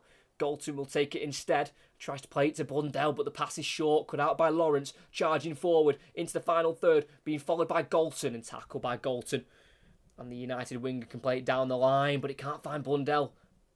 One back for Chelsea too easily. Leupoltz on the edge of the box. Crosses into the area and it's almost need towards goal there by Wrighton, who can't control the finish. Over the bar it goes, but again, decent opportunity for Chelsea. Bad giveaway again by Galton, who did well to win the ball back in a left-back position and then looking for the run of Blundell. The pass was short, and yeah, I think it just came off the knee there of Wrighton, who, in fairness, tried to get a foot on the ball, but the cross was slightly high. And over the bar it went. Earps from the goal kick. Out to the United left. Drops here for Leupoltz for Chelsea. Out to the right wing here. To Ritten Carnrid, who is just about in the area. Gets the cross towards the near post. It's chested away for a corner by Millie Turner. Not the greatest of goal kicks there by Mary Earps. And it allowed Chelsea to get on the attack as quickly as possible. And the cross there from Ritten Carnrid was intercepted by the chest of Millie Turner. Corner taken short here to Ritten Carnrid. Lauren James takes over and crosses. It's a beautiful ball to the far post, but the header is saved, I believe, by Mary Earps. Or did it come off the post? A goal kick's been given on her first Chelsea start. Natalie Bjorn nearly scored her first goal for a new club. James with a great cross to the far post. Header won by Bjorn ahead of Ladd. It was saved off the hand of Earps onto the post, and then as it stayed in the pitch, the last touch came off the shoulder of Charles. So a rightly given goal kick there by the referee. And Earps will take the goal kick down the Manchester United right this time. Header away by Cuthbert. That'll be a throw-in for Manchester United on their right-hand side, which will be taken by Jade Riviere, the right back, who has got just a year and a half left on her contract at Manchester United. Signed a 2.5-year deal last year when joining in January.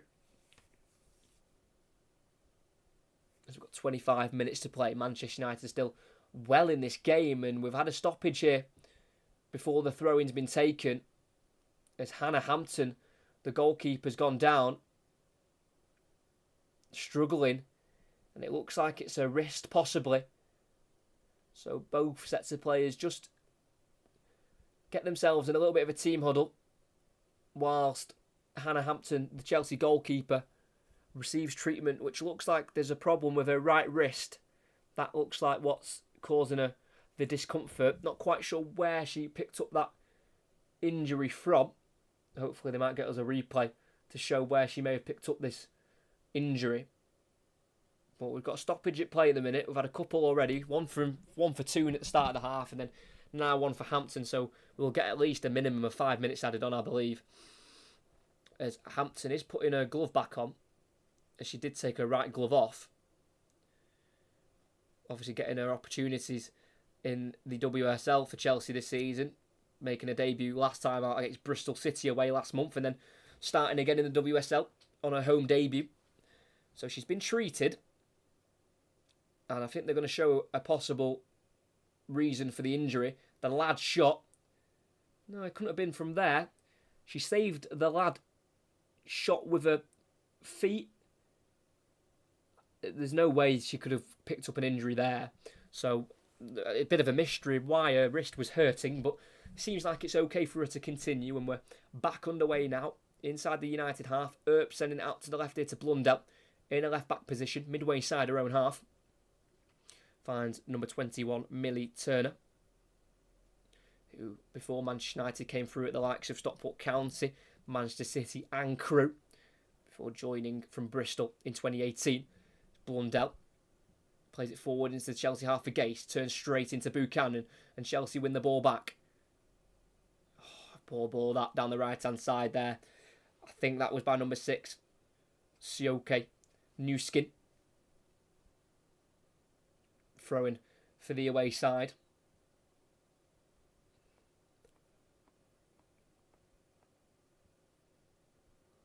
Just the 2 wins though in their last 4 for United in the WSL. Against Bristol in November and Spurs in December. Their 2 losses came at home to Manchester City and to Liverpool as well, who have had a decent season themselves, Liverpool. A few big wins on the road for them, winning at the Emirates start of the season, then winning away at Manchester United as well. As Chelsea regained the ball on the halfway line, well won back in the midfield there by Melanie Leupolz. It's now back with the goalkeeper Hannah Hampton, who's on the edge of her 18-yard box. Clips it out to the left-hand side, up towards Charles, loses out to Riviere, controlled by Ladd. Options ahead of her.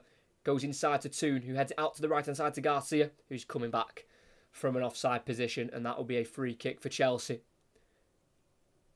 Needs to be staying on side there, really, Lucia Garcia. Just losing a bit of concentration there as the ball went out of play. And we are going to get a double change here for Manchester United, and one of those changes will be for number 17, Lucia Garcia. She'll be replaced by number 22, Nikita Paris, who has got 10 goals in all competitions so far this season in her 13 appearances. 4 in the WSL, 2 against Everton in October. Scored twice in the FA Cup in their last game against Newcastle. So she's been in goal scoring form, Nikita Paris, and they'll want that to continue.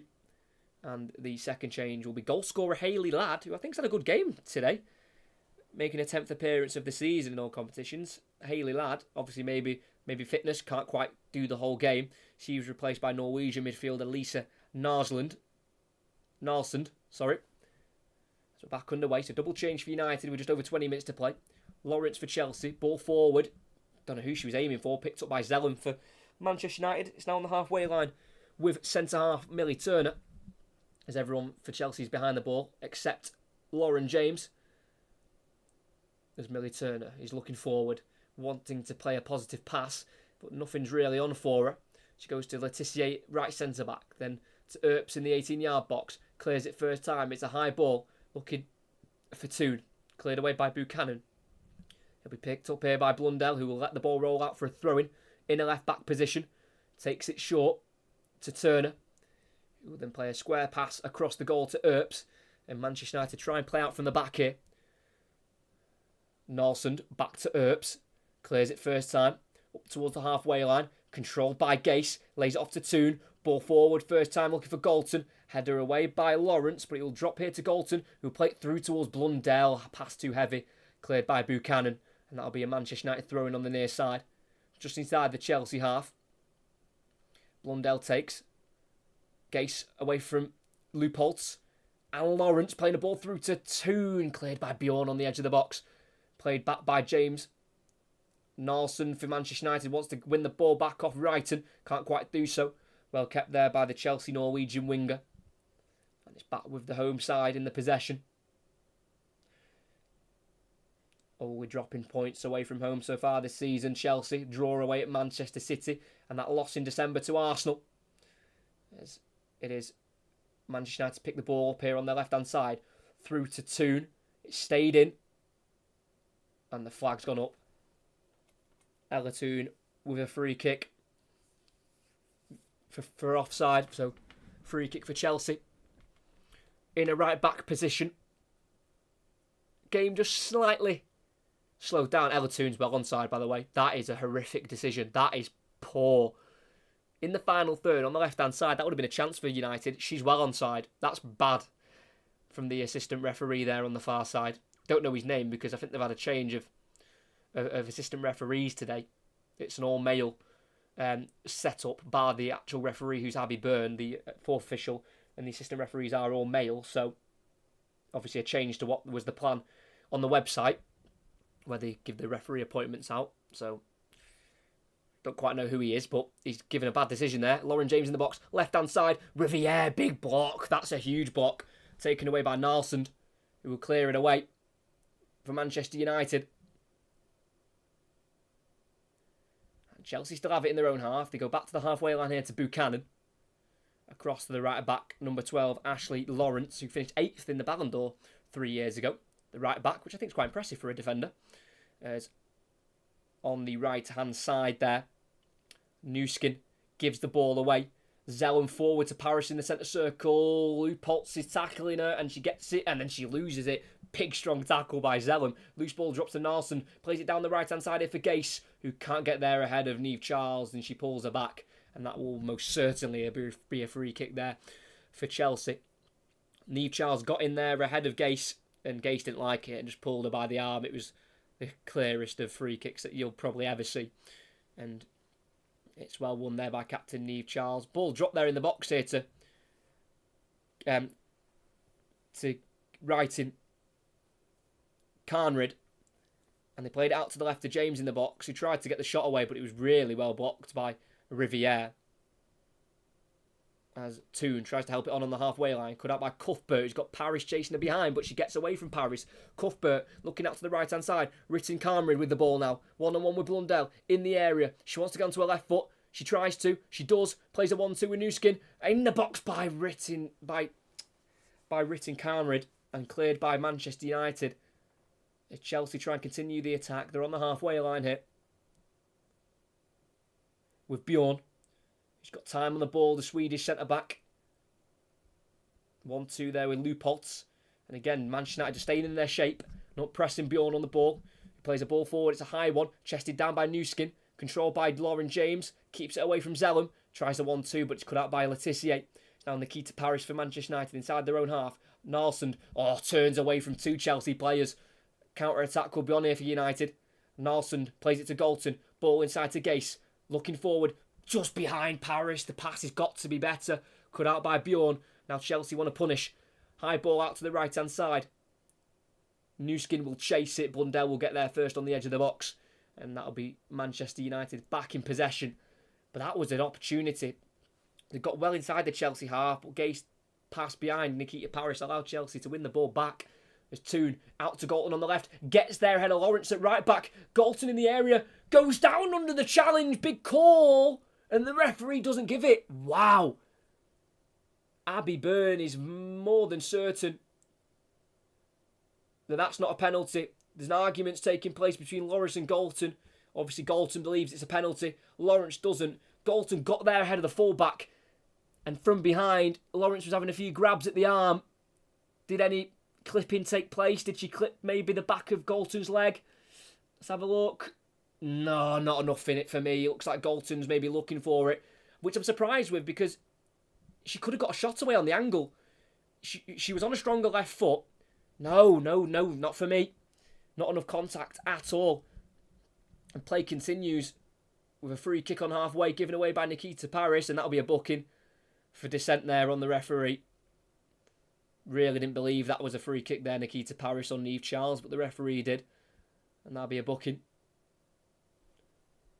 But Leah Galton getting away in the box. Like I say, she was on her left foot. She could have had a shot across goal, but decided to go down after there was a bit of contact on her arm, a bit of pulling, but definitely not enough for a penalty, and I think the referee's got that one right. And it'll be Chelsea now to build with Lauren James in the final third, tackled by Letitia. Last touch off Lauren James, and that'll be a throw in the right back position for the away side.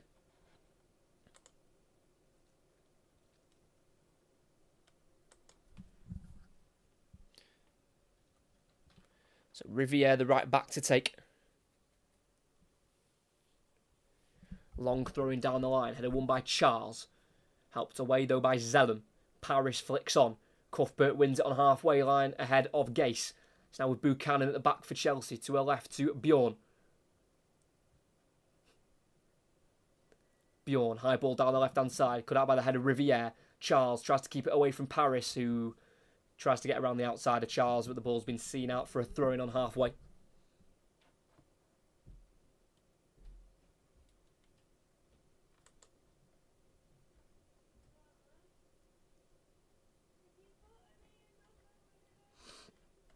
Bit of a stoppage in play here from the throw-in, as we could be getting some changes, and we are going to get some changes here.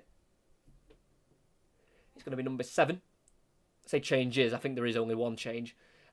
Jess Carter is going to replace Kadisha Buchanan at the back. So, centre-back change there. Jess Carter had started every game so far this season.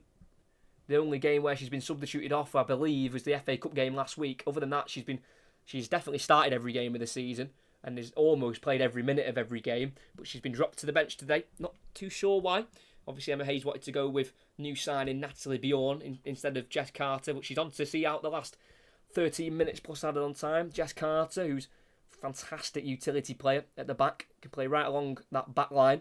And she's got an 88% pass success rate this season, her 4th best in the team. So from the back, she's good at building up the play. As United break out on the left-hand side here, just inside the Chelsea half, is with Ella Toon. Got Erin Cuthbert ahead of her, tries to get it back to Blundell, just about reaches the left back. And it's United still in possession, just inside their own half, with centre-back Millie Turner.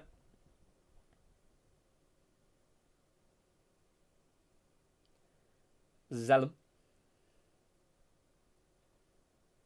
Blundell going on the inside there of Ritten Karnrud, and just goes over the challenge of the Swedish winger, and that'll be a free kick for Manchester United. Just lifted it over the leg of Ritten Karnrud and just clipped Hannah Blundell at left back.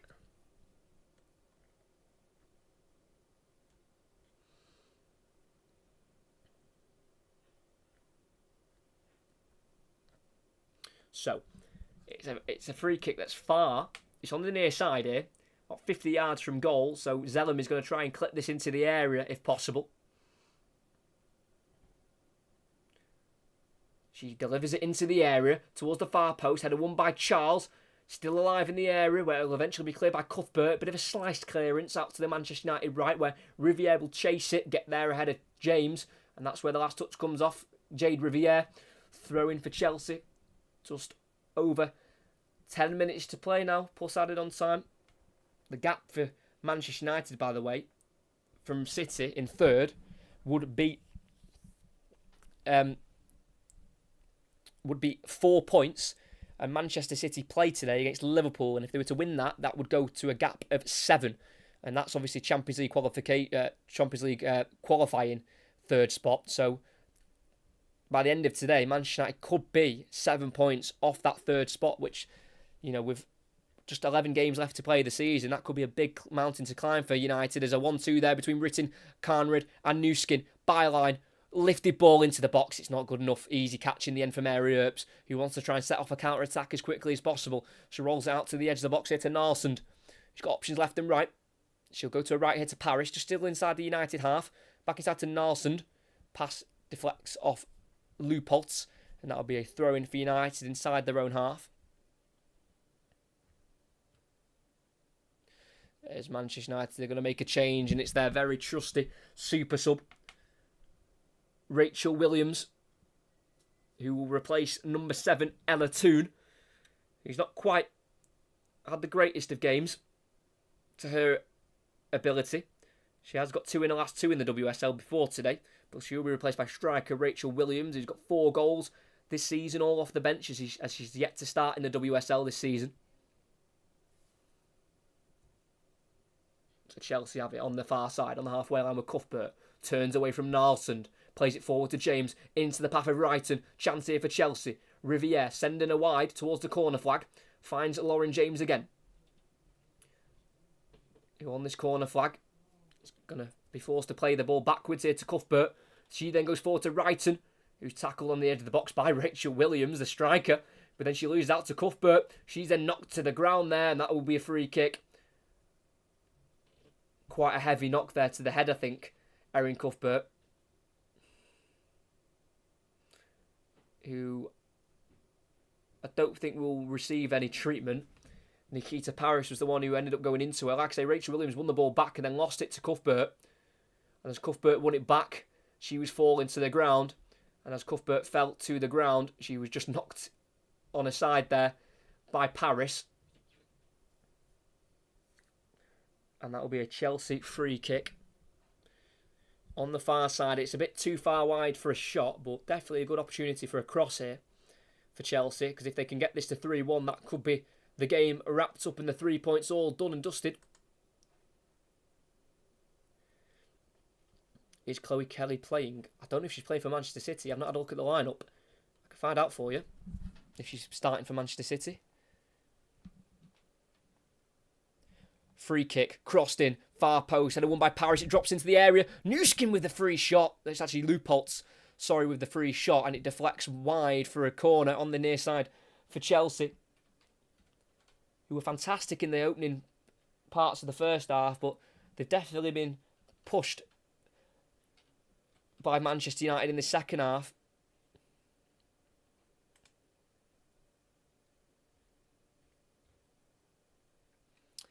Chloe Kelly does start for Manchester City against Liverpool. So does Lauren Hemp as well, and Alex Greenwood on an English point of view, and Lauren Coombs, as the corner goes in, headed away there, I think, by Rachel Williams, and then volleyed by Gase. Kept alive for Chelsea here on the right-hand side. Ritten Carnrid. Heavy touch allows the clearance, I think, from Blundell. Straight into the Chelsea half here with Hannah Hampton. And Chelsea can restart at the back. No huge chances, really, for United for the last 20 or so minutes.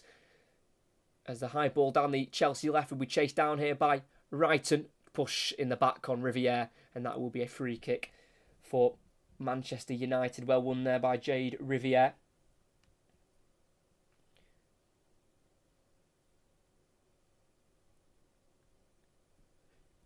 But interestingly enough, last season, obviously, Chelsea won the league ahead of United by 2 points, but they were 11 clear of third and fourth place Arsenal and Manchester City. Looks like it's going to be a lot closer this time out, with Arsenal on 25 points, Chelsea currently on 28 and Manchester City on 22, but with a game to play later on against Liverpool, as mentioned before. Midway side of the Chelsea half is with their centre-back Bjorn. Back into the 18-yard area to Hannah Hampton. Back out to the left here to Bjorn on her first Chelsea start. Finds left-back Charles, inside to Wrighton. Forward to Lauren James. Space out wide right. James is going to look for the pass, and she finds it here to Ritten Carnrid. Plays it through. Is she offside? She might be. She will be. The pass forward there by Ritten Carnrid was looking for Sioke Newskin. And she was just straight offside in the 18-yard box. Well-held line there by Millie Turner. And it'll be a free kick for United, sent long down their left-hand side by Mary Earps. Header one for Chelsea and flicked on to Lauren James. She's in, away from Laetitia. She enters the area for the hat-trick. She rolls it into the bottom right corner. It's a second hat-trick of the season for Lauren James, and she does it against her former club. Once she gets going, she is very rarely stopped. And it is such a poor goal to concede from a Manchester United point of view, but they have been punished, and Lauren James scores a hat-trick. Her first of the season came against Liverpool in November. And it's a new year, and it's the same Lauren James. The first header was won by Leupoltz, and it was headed on once more by Newskin in behind for Lauren James, who got there ahead of Maya Letitia. And she just never was going to have the pace to catch up to Lauren James, who very calmly entered the box, created an angle for herself, and just with the inside of her left foot, just caressed the ball into the bottom right corner. Beyond Mary Earps, 2 goals with her right foot. That one slotted away with the left. And it's 3 goals for Manchester United to concede. And it means they have dropped another 3 points. Chelsea top by 3. And it's Chelsea 3, Manchester United 1 here at Stamford Bridge. It's definitely been a more even second half. Well battled in the midfield as Manchester United try and get an instant reply. Rachel Williams towards the corner flag, keeping it in on the near side. Playing it backwards here to Blundell, who crosses to the far post.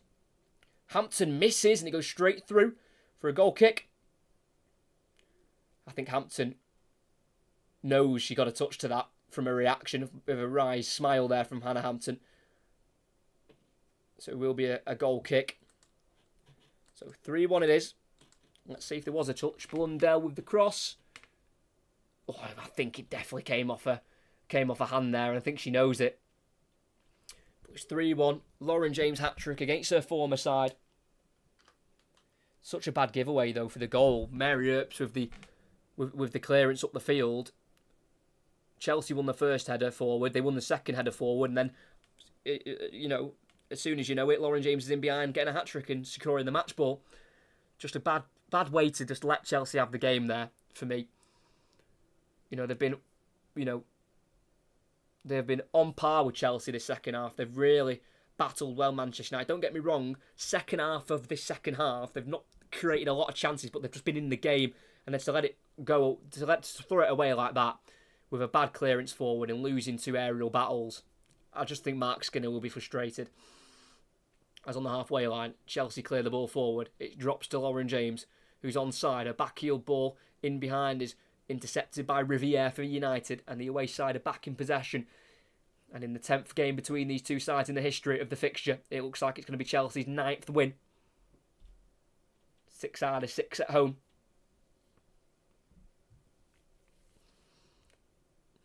Cuthbert's ball on the near side, cut out by Narsund, as we're going to get another change. And Chelsea's hat-trick hero, Lauren James, who's got all 3 goals for them today, will be substituted. And she will be clapped off by the Chelsea supporters. Huge round of applause for Chelsea's number 10. And she'll be replaced for the last 90 seconds by number 14, Fran Kirby, who scored 9 last season in all competitions, none of them against Manchester United. But what a game for Lauren James. Her goal-scoring form at the moment is nothing short of scary. It is 9 goals for Lauren James in her last 5 games in the WSL. It is scary stuff. And she is certainly filling the boots of a missing Sam Kerr.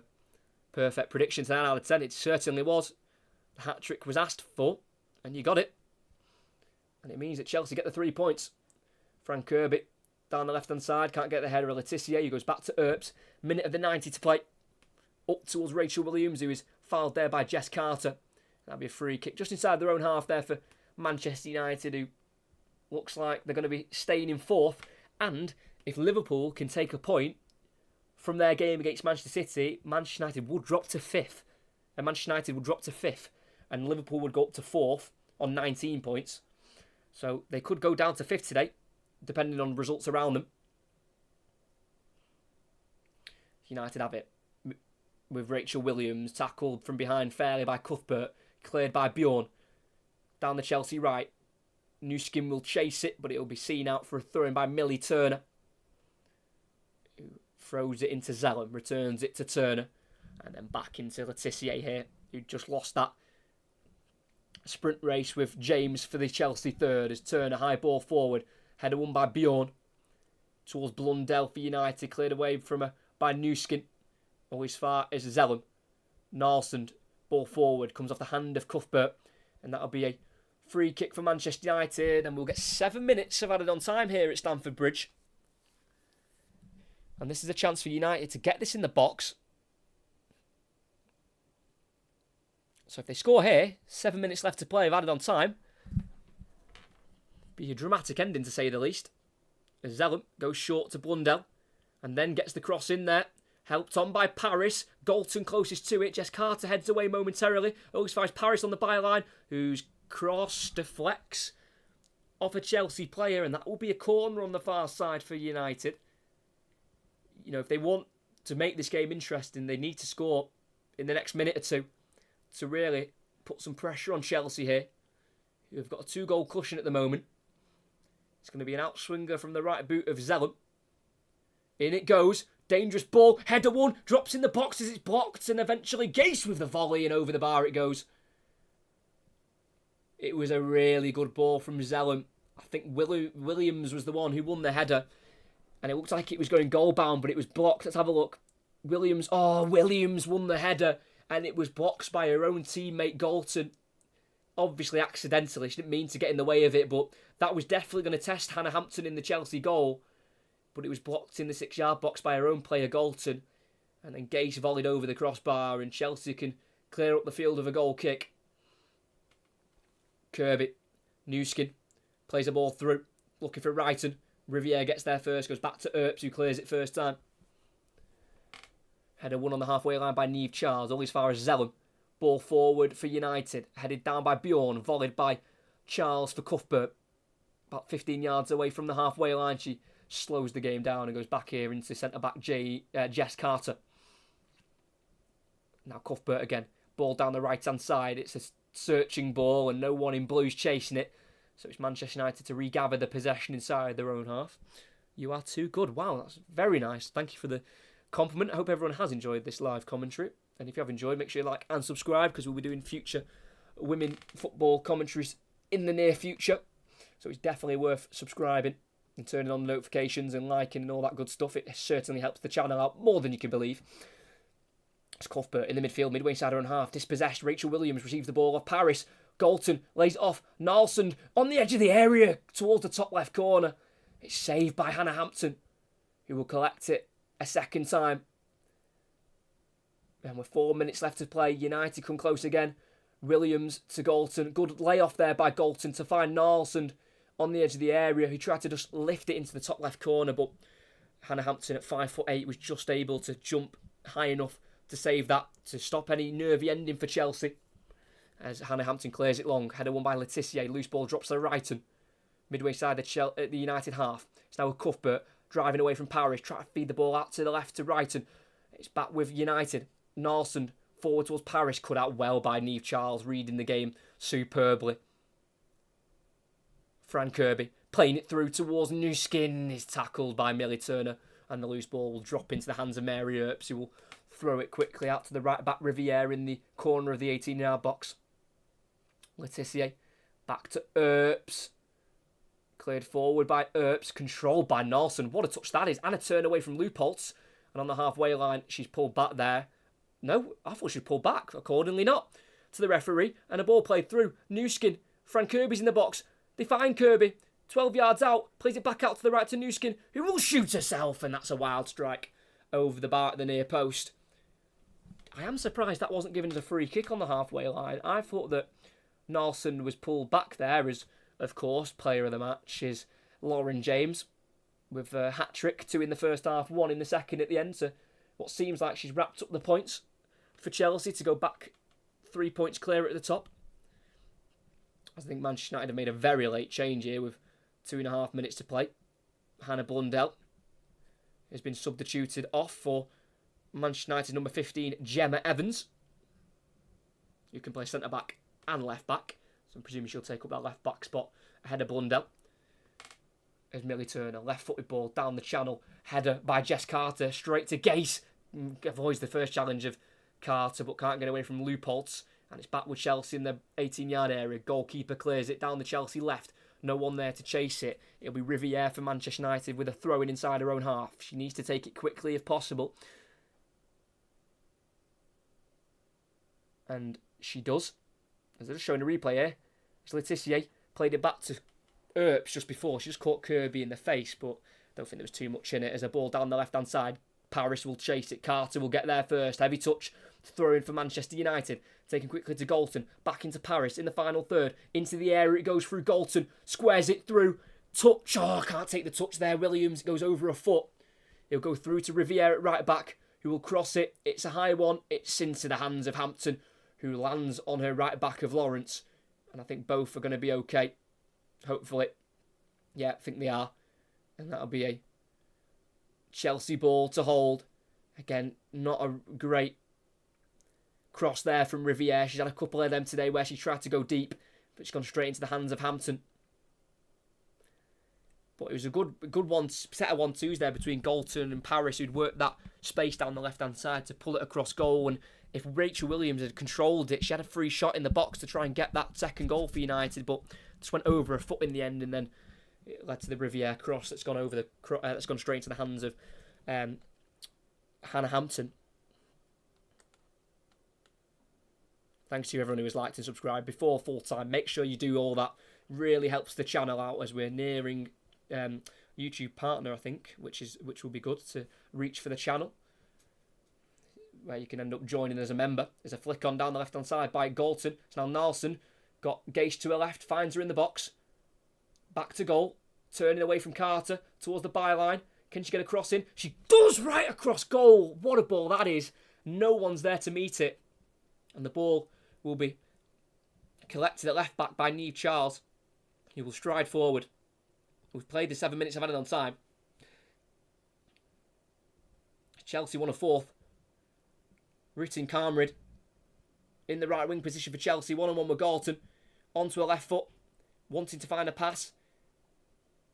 Goes to Leupoltz. Her pass is intercepted towards Ritin. And it'll be throwing for Niamh Charles to take.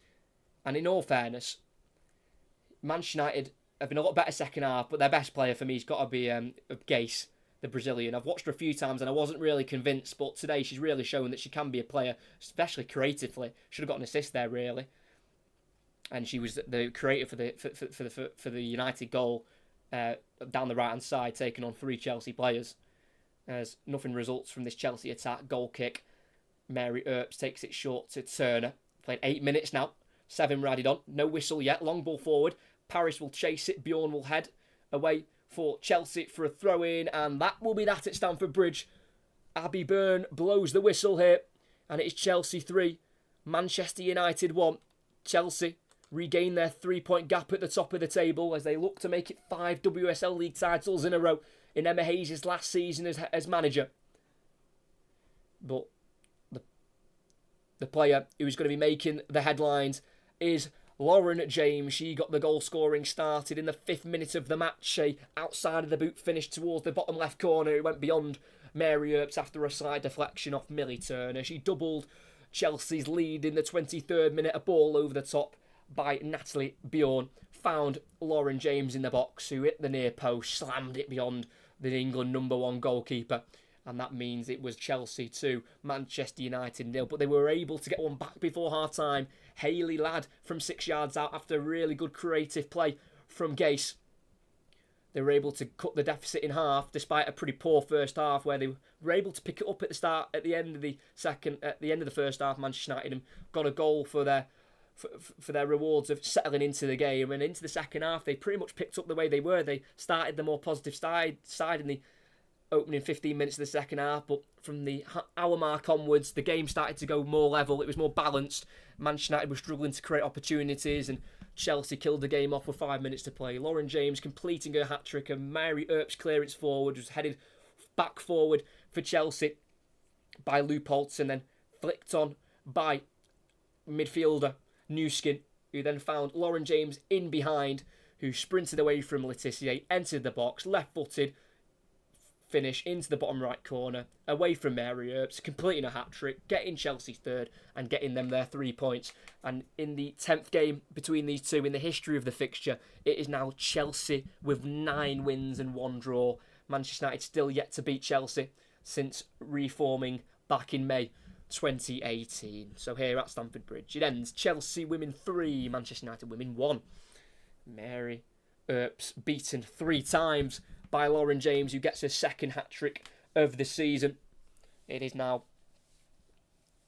10 goals in the WSL for Lauren James in 10 appearances. That includes 2 hat-tricks, one in November against Liverpool and then one today in January against Manchester United. And with Sam Kerr out injured with an ACL, they need Lauren James to be stepping up, and my word, has she stepped up. 3-1 win.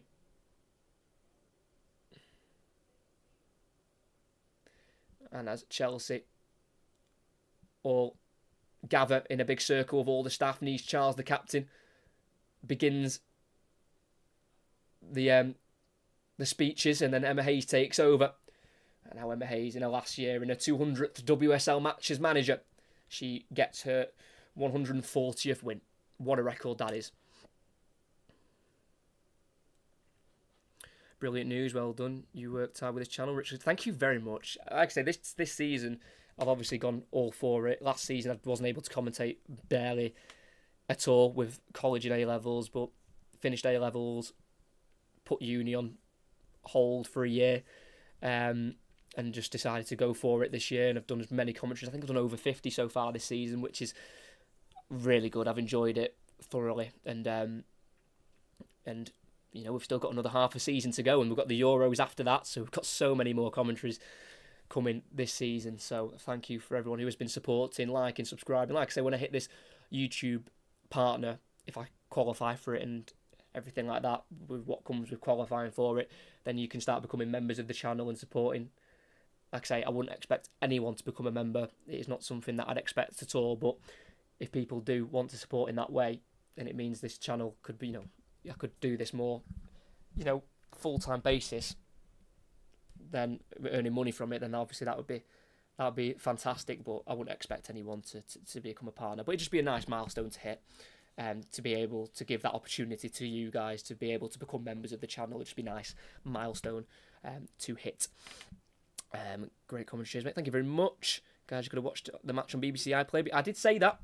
I did let people know you could watch it on BBC, but with this channel, with the commentary, you can always just try and sync up the game, so you can always have the game on your TV, mute the TV, and then have me commentating over the top. I'd definitely recommend that. We'd rather listen to this commentary. Yes, see, that's what I mean. Like I said, I've got no... The way I commentate on games, I commentate as if you can't as if you can't see the game. But that doesn't mean that you can't listen to me while watching the game. You can use it both ways. But I just commentate in a radio kind of way. So I commentate like you can't see. So that's why it's a bit more detailed, my commentary. Why I try and let you know exactly where they are on the pitch and all that kind of stuff. So, yeah. I don't mind you watching the game at all. If you can watch the game, better. But if you can have me if you can have my stream on in the background as the commentary, then, you know, everyone's a winner. You're watching it and you're watching me, and, you know, everyone wins. Appreciate your commentary. Thank you very much. Thanks to everyone who joined. At the start of the stream, there wasn't many people joined. I was thinking, oh no, there's not going to be many people here today. But the peak amount of people we had at one point, I think we got into the 30s. I think might have been 29, 30 people at the peak, which is absolutely fantastic. Like I say, the WSL commentaries and the women commentaries will be coming up more on the channel. Like I say, there's none next week, but I'll try and get one the week after, if possible, because obviously they do quite well, the women commentaries, and I really enjoy them. I think the level and the quality of the women's game is only going up, and today was a great game between Chelsea and Manchester United at Stamford Bridge as well, which always, you know, I just think adds to it, playing at, you know, one of the big grounds, and it being, you know, pretty much like the lower tiers for sure. On the far side were sold out, and then the 2 tiers behind the goal, they looks pretty sold out. I'd like to know the attendance, and I actually might find that out before I go. Absolutely don't change your method. No, won't be at all. Like I say, I've got to presume that you can't see the game, and if you can't watch the game, then you're getting detailed commentary, so it's brilliant. Everyone wins. But no, been commentating for now nearly 4 years. I've been commentating now, and I've commentated one way, and yeah, it's a radio style commentary, but like I say, if you can watch the game, then even better. But I'm trying to find out the attendance for this game.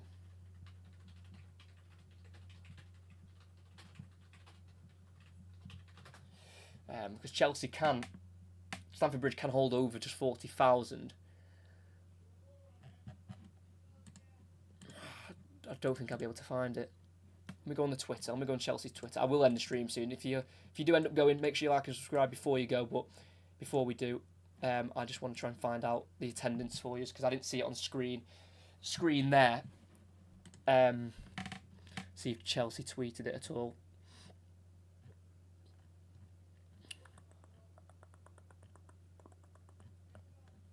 No, I don't think they have. I don't want to make any like outrageous shouts of what the attendance was, but with that upper tier not sold, I want to say 25,000-30,000 maybe were there today. I could be completely wrong, so keep your eye out on the BBC websites and Twitter because I'm presuming the attendance will be posted. Lauren James there signing some signatures to the supporters. The hat-trick hero, second match ball of the season. It works, yeah. You know, when you do it for over 4 years, you know, you find your own style of commentary, and you just got to work on that. And I found a style in a way that works for me with the certain phrases I use, so you all know where the ball is on the pitch. Yeah, you know, you mould yourself into it, and you end up just picking it up, and you find your own style. And mine's I like the one I've got, and yeah, we've got loads more commentaries for the channel. But just before I go, 4 commentaries next week, where